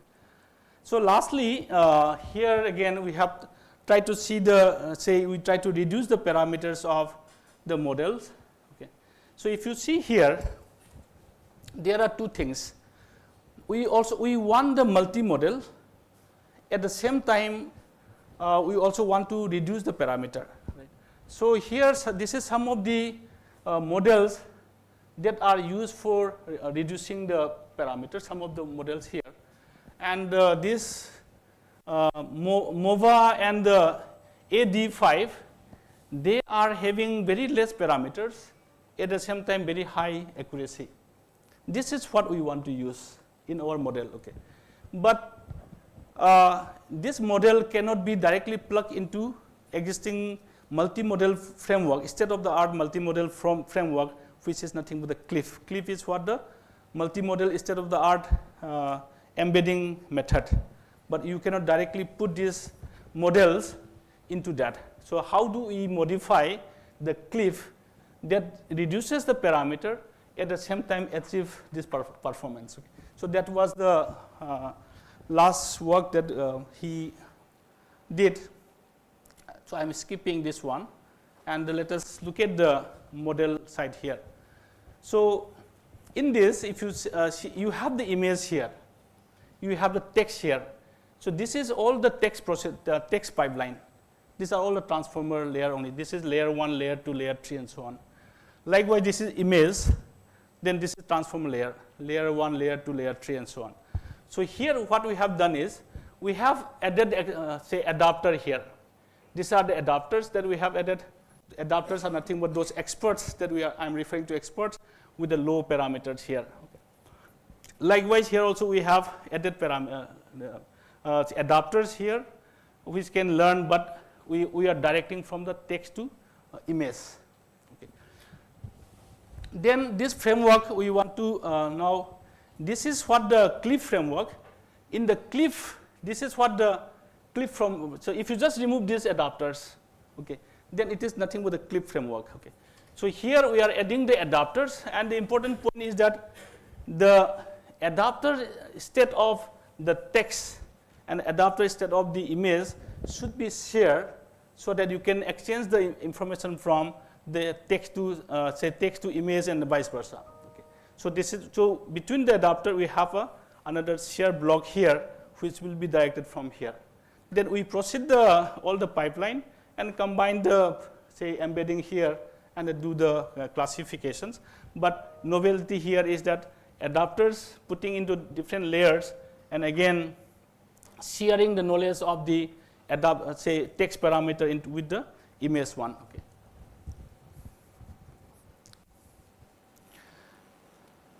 Okay.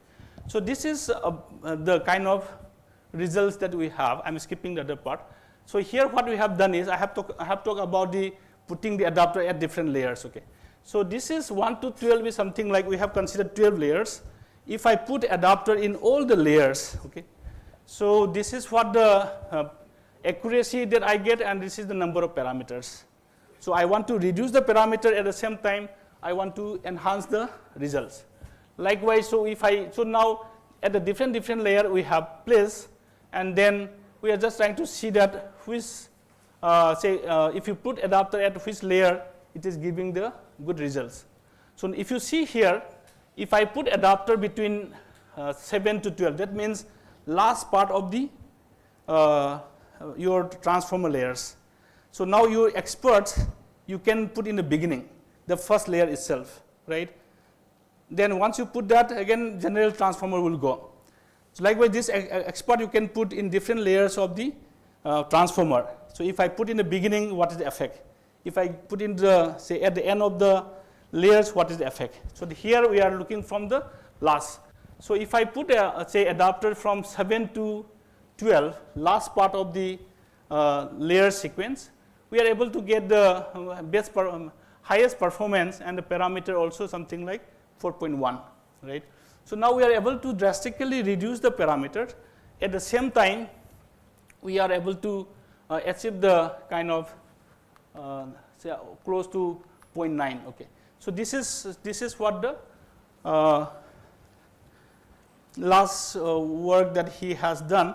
So it's a kind of very comprehensive work that he has explored, looking from different aspects of the sarcasm detection. But in the high level, what I'm trying to say is that for solving this problem, not only the content, you also need to understand the other context. And at the same time, you also need to reduce the parameter. So reducing the parameter, understanding the context, and again those critical, solving that stir problem. That is extremely difficult problem, because you don't know when it's stirred, right? Text does not say that. So you also need to know the external information and so on. Okay. So this is the summary of some of the contribution from Somadev Jana, and there in this direction there are other scholars who are working in this, but I have not talked about that.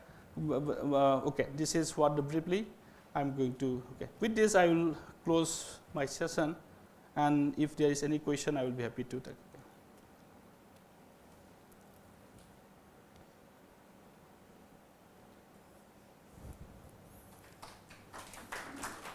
Thank you.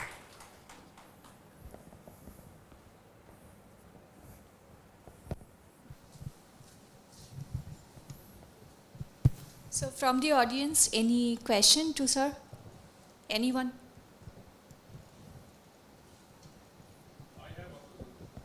Yes, please.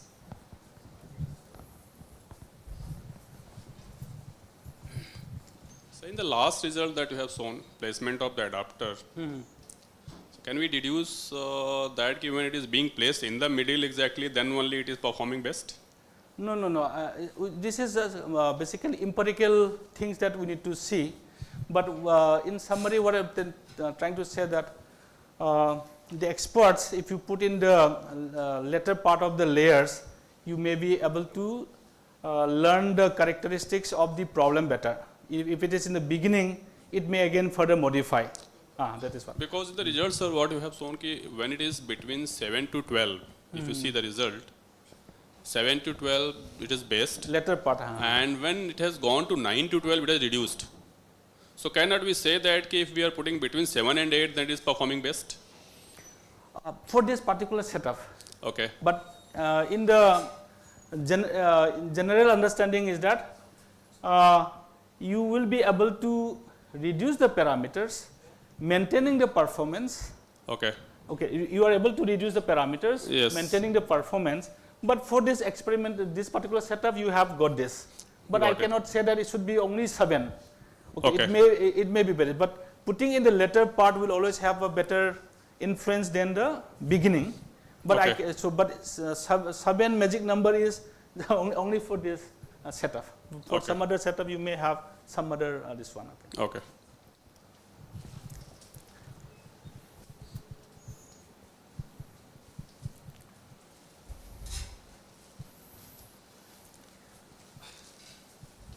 Any further question? Any more question from audience side?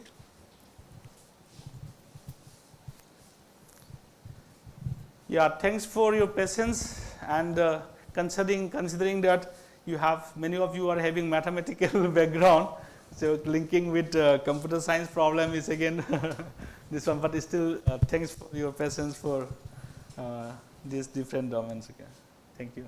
Thank you, sir. So I'll invite Dr. Polomi to give a token of appreciation to our honorable.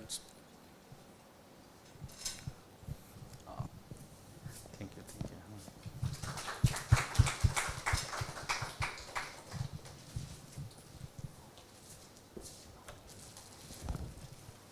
Oh. Thank you. Thank you. Thank you. Thank you. Thank you, sir. Thank you, sir, for your wonderful speech. Thanks. All participants are requested to have tea and snacks outside, and after that parallel session will be started in LT 17 and 18, and workshop talk also will be I think scheduled in LT 17 now, workshop talk.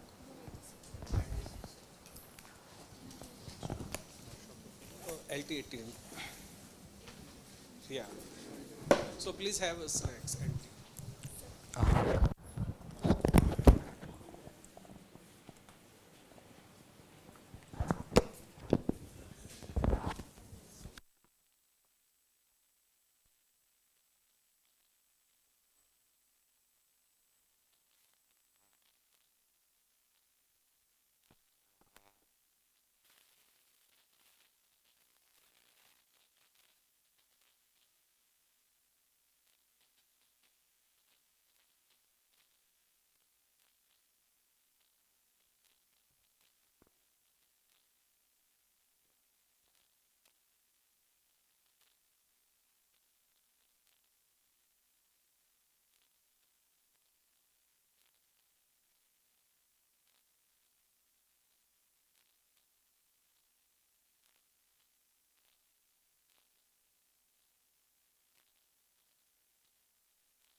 Good afternoon, everyone. We are ready to start our technical session 3, Algebra and Number Theory. The paper ID is going to present about 24, 32, 96 and 113. Now, I welcome the session chair, Dr. Pratibha Garg, to chair the sessions. Dr. Garg received her PhD degree in mathematics from IIT Delhi in 2017. She worked as an NBHM postdoctoral fellow at IIT Delhi. She is currently an associate professor in the Department of Mathematics at the LNM Institute of Information Technology and has previously worked as assistant professor at Thapar University Patiala and IIT Mandi. Her research interests include topology, function space, and knot theory. Now, let me brief about the presentations. The session chair will ask the paper ID. You will come and sign on the attendance sheet, and then you will present the paper. After your presentations, don't leave the venue, because after completion of these sessions, we will distribute the certificate of the presented paper. Okay, after that, we will close these sessions. Thank you. Now, I welcome our session chair, Dr. Garg. Please. Thank you, Professor Datta.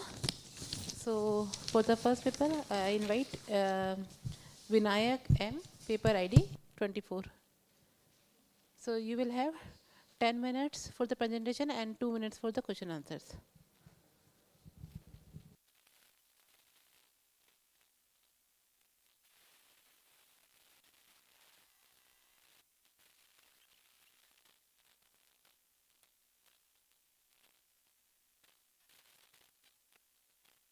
On right. Okay. Point.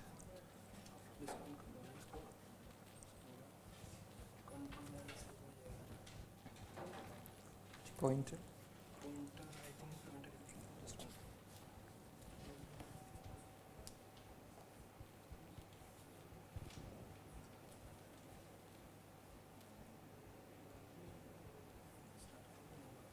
Okay.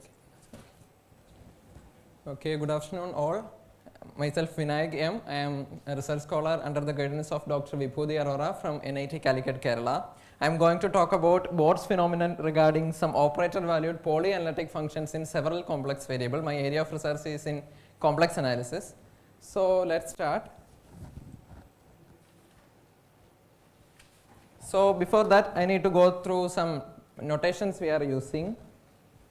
So first one is the unique poly disk Dn equal to set of all Z1 up to Zn in Cn such that modulus of each coordinate is bounded by 1 and D1 equal to the usual unit disk, and Cn is the usual complex plane in n variables Z1 up to Zn.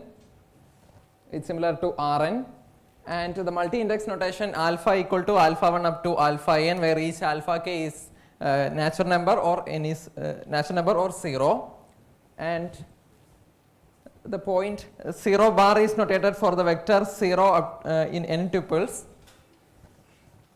and for any z in Cn we denote z alpha for the operation z1 power alpha 1 multiplied up to zn upon alpha n, and mod alpha is for each alpha multi-index, mod alpha is denoted by alpha 1 up to alpha n summed up.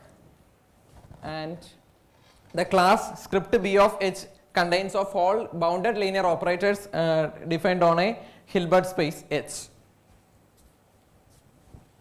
And the absolute value of an operator A is given by A star A whole power 1 by 2, where for an operator T, T power 1 by 2 means the unique operator S such that S square equal to T. So start with a polyanalytic function.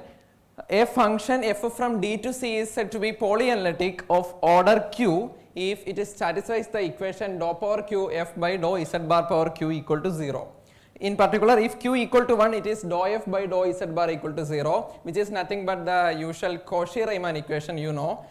which means it is analytic function. So polyanalytic functions are a generalization of analytic functions, and we know if we have a generalization, we think of what are the properties it satisfies and what are not holding by this generalization. For analytic functions, we know about identity theorem, but this polyanalytic functions does not satisfy the identity theorem. Identity theorem says that if we have a function defined on a domain, and if f equal to g on a particular set which have a limit point on that domain, we can say f identically equal to g throughout the domain. But this function f of z equal to z bar minus 1 is a polyanalytic function of order 2. You can easily try with this dou square f by dou z bar power 2 equal to 0, which is it is polyanalytic function of order 2.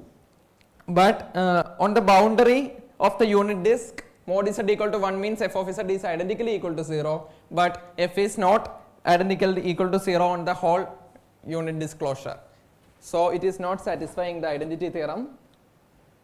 These are some of the applications of polyanalytic functions. Like we have a notation of polyharmonic function which satisfies the power q of the Laplacian of that operator equal to 0. In particular, if q equal to 1, it is the Laplace equation, which means it is a harmonic function.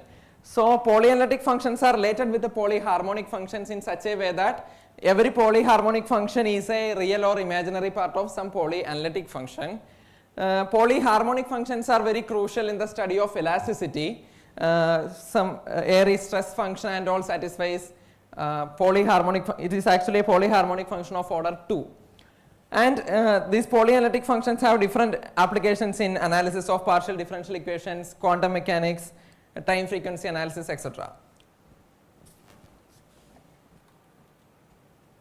So recently, Dagigi extended the study of polyanalytic functions from unit disk to n variable functions from dn to c, which satisfies the equation dou power q f by dou zj bar power q equal to 0, which means we are taking partial derivative with respect to each coordinates.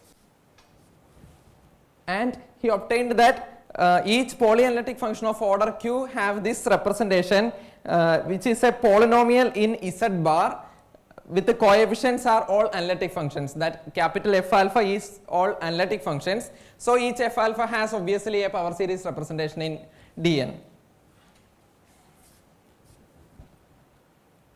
So my aim is to study the Bohr inequality. The Bohr inequality is actually started by Harald Bohr in 1914. It is about the function from unit disk to unit disk, which with the power series expansion summation ak z power k. And the question is about under which radius the absolute value of this power series is bounded by 1.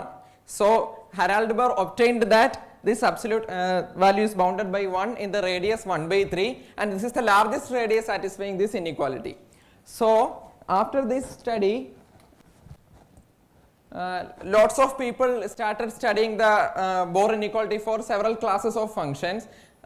For functions from Dn to C, for vector valued functions, several studies were conducted. So in particular, Abdul Hadi and Haj studied the same for polyanalytic functions, functions from D to C which have a series representation. Then what is the Bohr inequality satisfying by this kind of functions and what is the radius? He obtained this result where the R0 is the radius of a particular polynomial. And recently, Allu et al. Extended this study to functions from D to some Banach algebras, that is in particular class of some bounded linear operators. So he obtained some results regarding the polyanalytic function radius of Bohr inequality regarding the polyanalytic functions from D to B of h. I have explained what is B of h in the notations. And Defend et al. Started studying the Bohr inequalities for functions from Dn to some arbitrary Banach spaces. So what I am thinking is to, okay, thank you. Thinking is to merge these two ideas, like first to define what is Banach space valued polyanalytic function defined on Dn, and what is the Bohr inequality or Bohr radius for such kind of polyanalytic functions. So going to the definition, take an arbitrary Banach space and Q is a natural number. So what is meant by polyanalytic function of order Q? Banach space valued polyanalytic function is function satisfying this expression where each f alpha is from Dn to some arbitrary Banach space. If f satisfies that this representation, we call f is a Banach space valued polyanalytic function, and we denote this class by PAQ dnx. And we want this Bohr operator for studying the inequality. So the Bohr operator for particular f is given by MR of f. This is nothing but we are taking the, instead of modulus, we are taking the norm, because each A beta is lying in the capital X Banach space. So norm we are taking, and Z bar power beta is also there, and Z bar power alpha is also there, and Z power beta is there. So taking modulus, it is R power beta plus alpha will come. So we need the radius in which this quantity is bounded by 1. So before that we obtained some property of this MR of f. For each mod Zk equal to R, MR of f satisfies this following properties.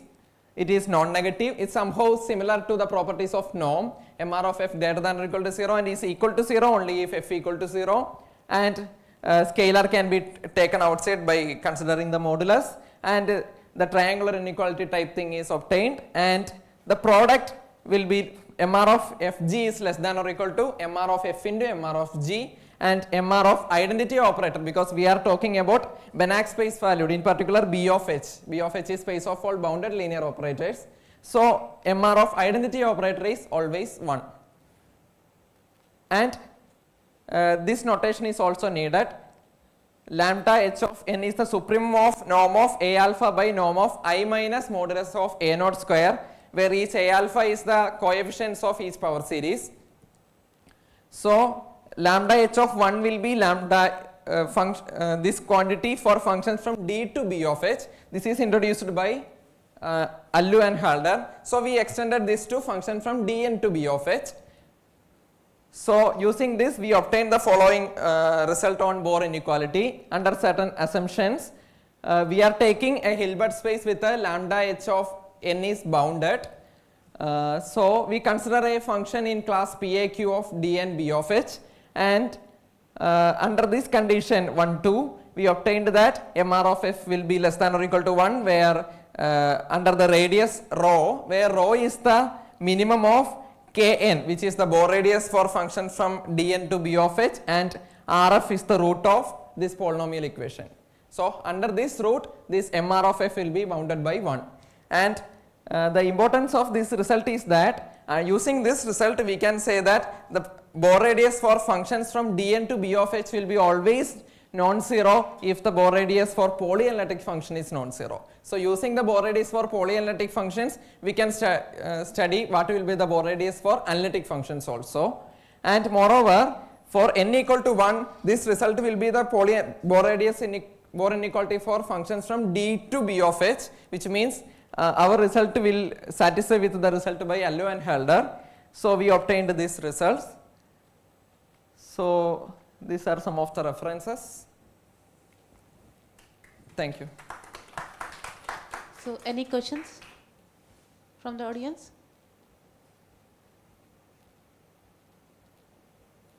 Okay, now you tell me, like you have defined polyanalytic functions. Yes, yes. We know that analytic functions are differentiable and continuous, right? Yes, yes. So do we have this kind of phenomena here? It is not differentiable in that sense, complex, because everywhere that Z bar terms will come. Z bar, conjugate of Z is coming. Okay, okay. So after some times, like suppose whatever I have shown in the example, mod Z square minus 1, it is a polyanalytic function of order 2.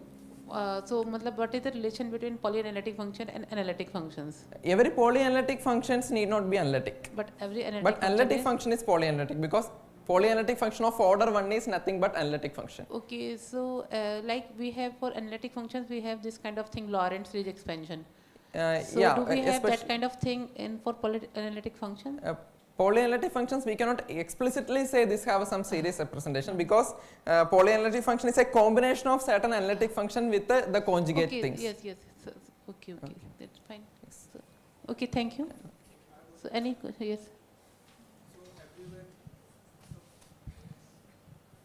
So everywhere you are taking that Banach space. In the Banach space, Ah. you are doing the things. Yes, yes. So in place, if you are taking that Hilbert space, then what are the changes will happen? Like Depends on, like in the last my result, I took Hilbert space only.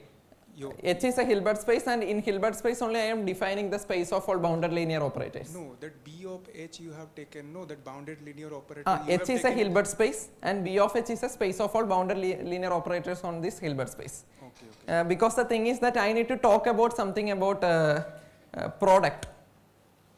So for that I need some kind of idea of inner product thing. In Banach space I cannot put this inner product setup. Yes, That's why I am using Hilbert space setup. Yeah. In Banach space, actually I am defining the Bohr inequality for Banach spaces, but in all the not all the Banach spaces satisfies this kind of product thing. Yeah. Even that MR of F, I have obtained this result. So that for that MR of Fg. So what is the meaning of F into G in a Banach space? It's meaningless, no? So in some sense we need some kind of product setups. That's why I am choosing Hilbert space. You have take Z belongs to n dimension unit disk. Yeah, is that? Yeah. If we pick C power n complex n dimension complex number, then what are the changes? Sorry, I'm not getting. Actually, you have fixed Z belongs to unit disk power n. But you define on unit disk. Yes, yes. If we change n dimensional complex number C power n, what are the changes in that cases? Usually we do in some kind of bounded domain only. That's why I am taking in Dn. Because in single variable case, whatever we are studying in some simply connected domain, using the well-known Riemann mapping theorem, it is enough to study in unit disk. No need to study for whole complex plane. Okay. Because every simply connected domain is somehow biholomorphic to unit disk. So enough to study in unit disk. Okay. Yes. Because there is a one-to-one analytic map between unit disk and that domain.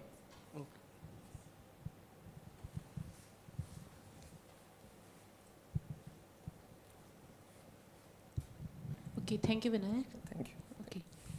Now we have another paper presentation, paper ID number 96, Lima J.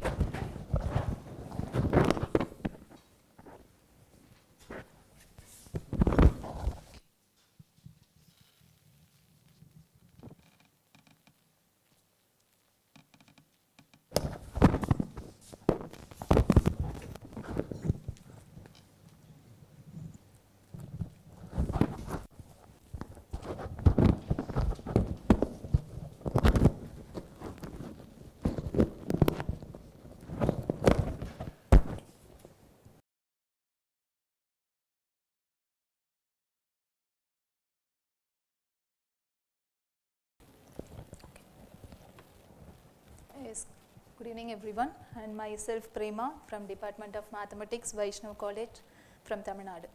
And today I am pleased to present my work titled Harmonic Centrality of Cartesian Product of Graphs, Cartesian Product of Cycles. Let me briefly outline my talk. So first I will start with introduction, then I will present basic definitions and theorems. Following I present my work, and then I conclude with future work and open problems. So graph theory provides a powerful mathematical framework for modeling and analyzing complex systems arising in science, engineering and social sciences. And in many real world problems, not all vertices are important. Some vertices play some significant role in connectivity or network analysis. So to find that important vertex, we use centrality measures. So for example, centrality measures help us to identify influential person in a social network, similarly key nodes in communication network and critical regions in brain networks. Classical centrality measures like degree, betweenness and closeness centrality are widely used, but all these are some certain limitations. In particular, if you look into closeness centrality, it has a limitation, that is, it is not defined for the graphs which is disconnected. So in order to avoid that, harmonic centrality was introduced. So harmonic centrality assumes the infinite distances as 0. So due to its robustness and mathematical tractability, harmonic centrality has gained increasing attention in recent years. And similarly, Cartesian product of graphs has it has an importance in mathematical modeling, layered and periodic networks. So with that motivation, here we have studied harmonic centrality of Cartesian product of graphs. So this harmonic centrality was first introduced or proposed by Mercury and Latour in 2000. Later, Decker and Rocher revisited in 2005, and 2022 Ortega and Abel studied the harmonic centrality in certain graph families and have extended their results to Cartesian as well as direct product of some graphs. So now we recall some basic definitions. So I start with cycle. A cycle is nothing but a closed path. Here I have denoted, suppose a closed, it has m vertices, we can denote it by Cm. So cycle is nothing but a closed path with m vertices. And a complete graph is a graph such that if you take any two pair of vertices, there should be an edge. So if it has n vertices, then we can denote it by Kn. Then a star is a graph with one central vertex which is adjacent to all the remaining vertices. So it is denoted by K1, n. And the Cartesian, now we move on to the definition for Cartesian product of graphs. Given any two simple graphs G and H, the Cartesian product denoted by G box H contains the vertex set as the ordered pairs, and we can say two vertices in that graph is adjacent if and only if either the first vertex should be, that is u equal to v, and u dash is adjacent to v dash in H, or u dash should be equal to v dash and u is adjacent to v in G. Now we move on to the definition of harmonic centrality.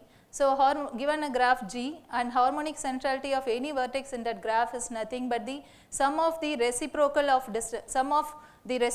distances from u to the remaining vertices divided by m minus 1, where m is nothing but the number of vertices in the graph. For example, suppose if I take a graph G with vertices v1, v2, v3, v4, v5 and their edges like this, then the harmonic centrality of v1 is nothing but 1 by 4 times, here the number of vertices is 5, so I have taken 1 by 4 times sum of the reciprocal distances from v1 to the remaining vertices, and if you calculate you will end up with the answer as 7 by 8. Similarly, we can calculate the rest of the vertices as this. So now we move on to some basic results already proved. So the first one is nothing but the harmonic centrality of any path Pm is given as Hpm of ui, that is for any vertex in Pm it is nothing but equal to 1 by m minus 1. If it is starting vertex or ending vertex, it is equal to 1 by m minus 1 summation k equal to 1 to m minus 1 by k. If it is other than the starting and ending vertex, it is equal to this number. This result was given by Ortega and Abeli in their paper, and then they have given another result with respect to cycles. Is here the harmonic centrality value differs with parity of m. If m is odd, the answer is 2 by m minus 1 times summation k equal to 1 to m minus 1 by 2 into 1 by k. If m is even, we get another answer. But it is same for all the vertices, it just changes, the harmonic centrality value changes only when m is odd or even. But it is same for identical, it is identical for all the vertices in the graph cycle. Now we move on to the result. Main result of a paper, which is nothing but they have up to this they have determined the harmonic centrality for some simple graphs like path cycles. Now we have extended that results to some Cartesian product of graphs. So here we have given the first result as harmonic centrality for Cartesian product of cycle and complete graph. And here also, if you notice, all the vertices have same harmonic centrality value, but it differs with the parity of m. If m is odd, we get some other answer, and m is even, we are getting another answer. So it says that for all the vertices in the Cartesian product, harmonic centrality is same. This is the graph. And next we have calculated the harmonic centrality of cycle with a star. So there also, if you notice, all the vertices have identical harmonic centrality. It differs only when if it is a central vertex and the vertices which are not adjacent to central vertices, and also here m plays a parity of m also plays a crucial role. Then the last result what we have done is for the vertices of the Cartesian product of two cycles, and here also the value differs depending on the parity of m and n. So this is the graph. So future work is one can find the harmonic centrality for any graph G and H, can compute harmonic centrality in general Cartesian product of G and H, and we can also calculate harmonic centrality for weighted and directed Cartesian products, and similarly we can find harmonic centrality for other graph products like strong lexicographic and direct product of cycles. So these are my references, and thank you. Okay, thank you, Prima. Yes, so any questions? Any questions from the audience? Why we define like that harmonic centrality? Harmonic What is the centrality. motivation? Like you are taking summation of reciprocal of Reciprocal, distance. yes sir, because in closeness centrality also, closeness centrality is defined as the sum of the distances of u from all the vertices divided by number of vertices minus 1. There it will not work for the graphs which is not connected. So there it fails. So in order to overcome it, they have introduced another centrality measure as harmonic centrality recently, because we can in brain, for example, if we consider, because brain is a network, right? So there also every node need not be connected to every other node. So in order to find centrality or in order to find critical region, we need some other centrality measures. So harmonic centrality can be used there to find critical region of a brain network. One more question, whether harmonic centrality characterizes some particular graphs, like if harmonic centrality is this, then can we say no, not like that. Till now there is no characterization for the graphs related to harmonic centrality, but we can. Okay, thank you. Okay, so can you give us some real life example where we can use this Cartesian product of two graphs? Cartesian product of yes, two graphs. because you define harmonic centrality for Cartesian product. The Cartesian product of two graphs. So you know some mathematical model Cartesian where we can use this thing. Cartesian product is just a structure, ma'am. It looks yes. Some communication networks. So Cartesian product is again a graph. Yes, ma'am. Right. Yes. So the graph we have multi-layered network. It's a yes. form of a Cartesian product. So do you know any real life application where we actually in mathematical model we use the Cartesian product of two graphs? Sorry, I don't have. Because it's structure, but for those structure using we can apply find. My question is that whether we can any instance where we have used that structure in any of the mathematical model. Parallel networking, brain networking also, if it falls under that particular category, means we can incorporate Cartesian product with that graph isomorphism, but exactly I don't have idea now. Okay. So any other question from the audience? Okay, thank you, Prima. Thank you. Let's. Thank you, Ma. Thank you.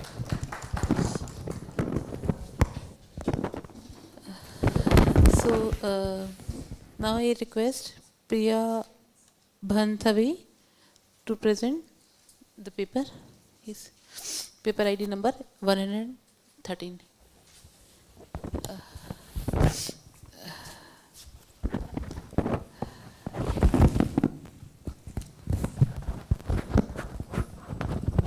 Shall we bring it like this? Hello.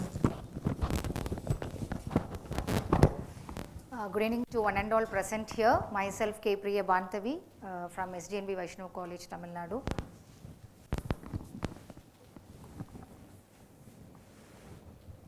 Here is my outline. Sorry, before that, my topic entitled, that is independent transversal Hopf domination in graphs. So getting into the part, here is an outline of that. History of domination, introduction and basic definition, main results, open problems and future results and references.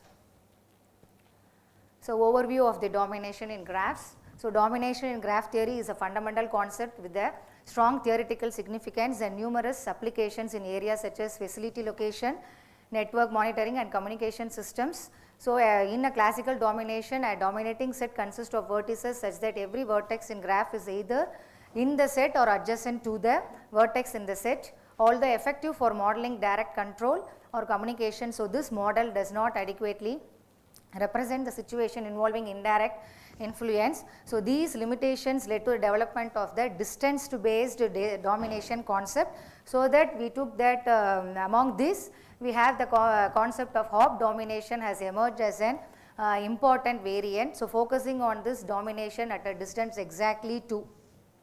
So Hop domination effectively models modern networks such as wireless and social networks, where information transmission often occurs through intermediate nodes. So here is a small literature, short literature survey, that is Harari et al. Introduced the notion of two-step dominating step. After that, S.K. Ayasami et al. Initiated the study of a new domination parameter later to distance called Hop domination number of a graph. Further that, Pabellona and Rara have published recently some new results on total and connected Hop dominating sets under some binary operations on graphs. So for Henning and Jafari, Rad have obtained recently some probabilistic bounds of Hop domination number of the graph. So here is a basic domination definition, that is a set S contained or equal to V of a vertices in a graph G is called a dominating set if every vertex in V minus S is adjacent to a vertex in S. So the minimum cardinality of a dominating set is called a domination number of G, and it is denoted by gamma of G. So here is an example, that is red vertex dominate the other vertices. So here for this graph gamma of G is equal to 1. One more example, for cycle C4, the two red vertices dominate the other two vertices. So for this graph gamma of G is equal to 2. So moving on to the another basic definition, that Hop domination. A subset S contained or equal to V of G is a Hop dominating set of G if for every V belongs to V minus S there exists a U belongs to S in such that the distance between the two vertices is equal to 2. The minimum cardinality of a Hop dominating set of G is called a Hop domination number of G, and it is denoted by gamma H of G. For example, here is a graph that red vertices is that is U belongs to S. So the white vertex named as a V. So it hop 2 times, that is the distance between the two vertices U and V is equal to 2. So for every vertex there is a distance between U and V is equal to 2. So here is another one more example, C4, the same thing. We have the distance of U comma V is equal to 2. So graphs with the gamma of H of G is equal to 2, that is Hop domination number of G is equal to 2. So another one more graph, it is for complete graph, we do not have that distance. So because it has the 5 disjoint independent sets, so gamma H of K5 is equal to 5. So for another 2 more examples, for P3 gamma H of P3 is equal to 2, and for P7 it is equal to 3. Next I move on to my parameter, that is independent transversal Hop domination. An independent transversal Hop dominating set is defined as the Hop dominating set which intersects every maximum independent set of G. So if we have chosen a dominating Hop dominating set, that will intersect every maximum independent set, so that it is called an independent transversal Hop dominating set in G, and the minimum cardinality denoted by independent transversal Hop domination number of G, and it is denoted by gamma HIT of G. For example, here is a graph with U represented regular vertices represent the independent transversal Hop dominating set, since the V vertex have the distance of U and V is equal to 2. Another one more graph of complete graph. So here we have a 3 disjoint independent set. So we cannot facilitate have the Hop independent transversal Hop dominating set as 1. So that we should take all those vertices, so that gamma HIT of that graph is equal to 3. So graphs with gamma HIT of T is equal to 2. In the next graph, gamma HIT of G is equal to 3. Another one more example with gamma HIT of K4 composition K1 is equal to 2. So main results, that is independent transversal Hop domination number for parts Pn n greater than or equal to 2, gamma HIT of Pn is equal to 2, where n varies from 2 to 5, 2r if n is equal to 6r, and 2r plus 1 if n is equal to 6r plus 1, 2r plus 2 if n is equal to 6r plus s, that s varies from 2 and 5.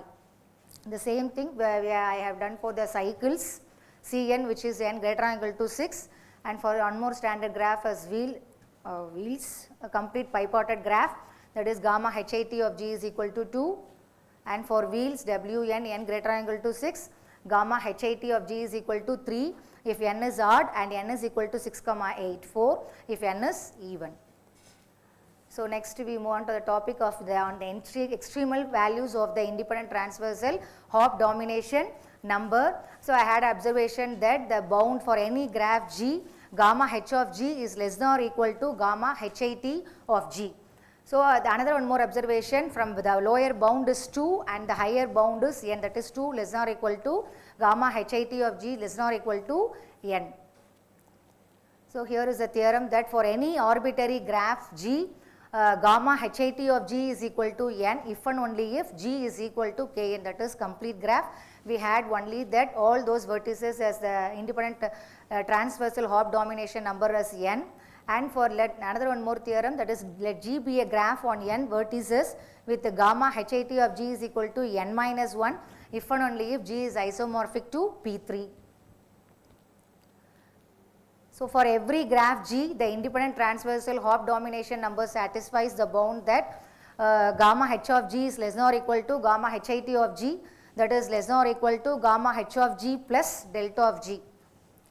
So another theorem, that is let G be a graph with diameter of g is equal to 2. So whenever we take the diameter of g is equal to 2, there is a bound that gamma hat of g is less than or equal to delta of g plus 1, and the inequality is sharp.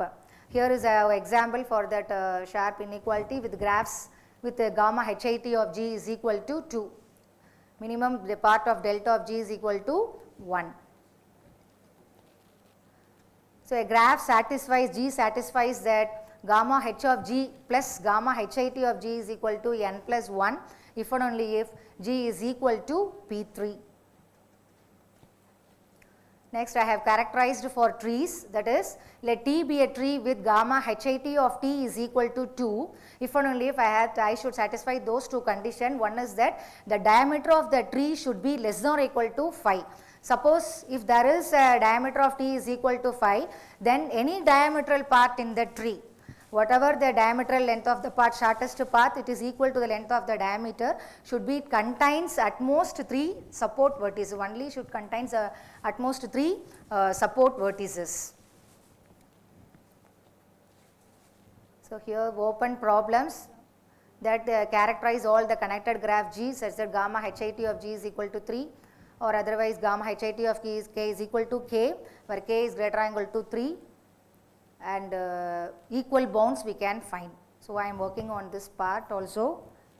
So future direction we can do this Hopf domination number under the subdivision number of the graph G. Then one more thing, when edges are to be added or deleted, the parameter remains unchanged. So these are my references. Thank you.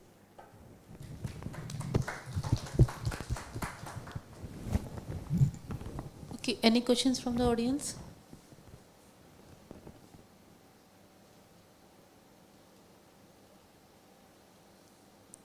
Okay, Priya, can you give us a real life application of your work? Yes ma'am, we can connect this into networks only ma'am, sensor networks and surveillance. We can have that in each area we can have that network, we can have the sensor part. So every part will be covered there. So independent sets will be covered there, then transversal will be there. Along that one Hopf dominating sets will be there. So it will intersect that surveillance part. So we can have we can connect this part into real world, since each area is be covered and at least one of the member will be in that sector. Okay, fine. So let's thank. Fine. Okay, thank you.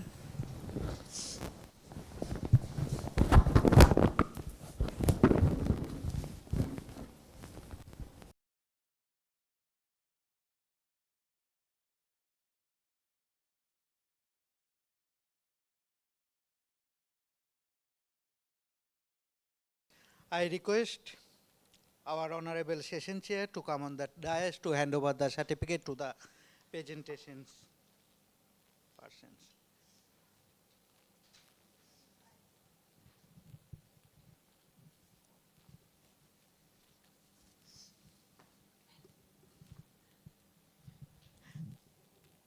First one is Binayak M.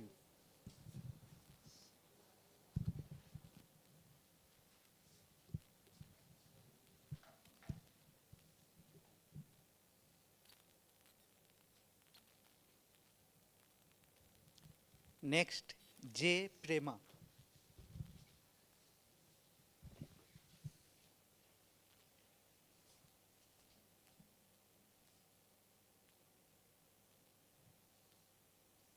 Next, K. Priya.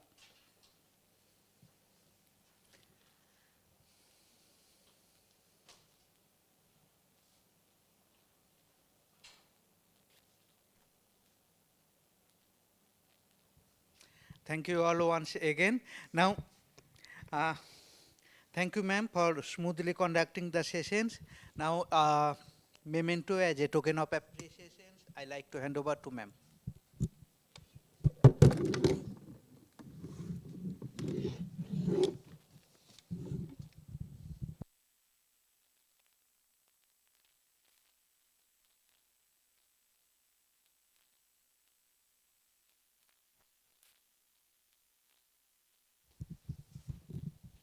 Okay, that's all for today's session of technical session 3.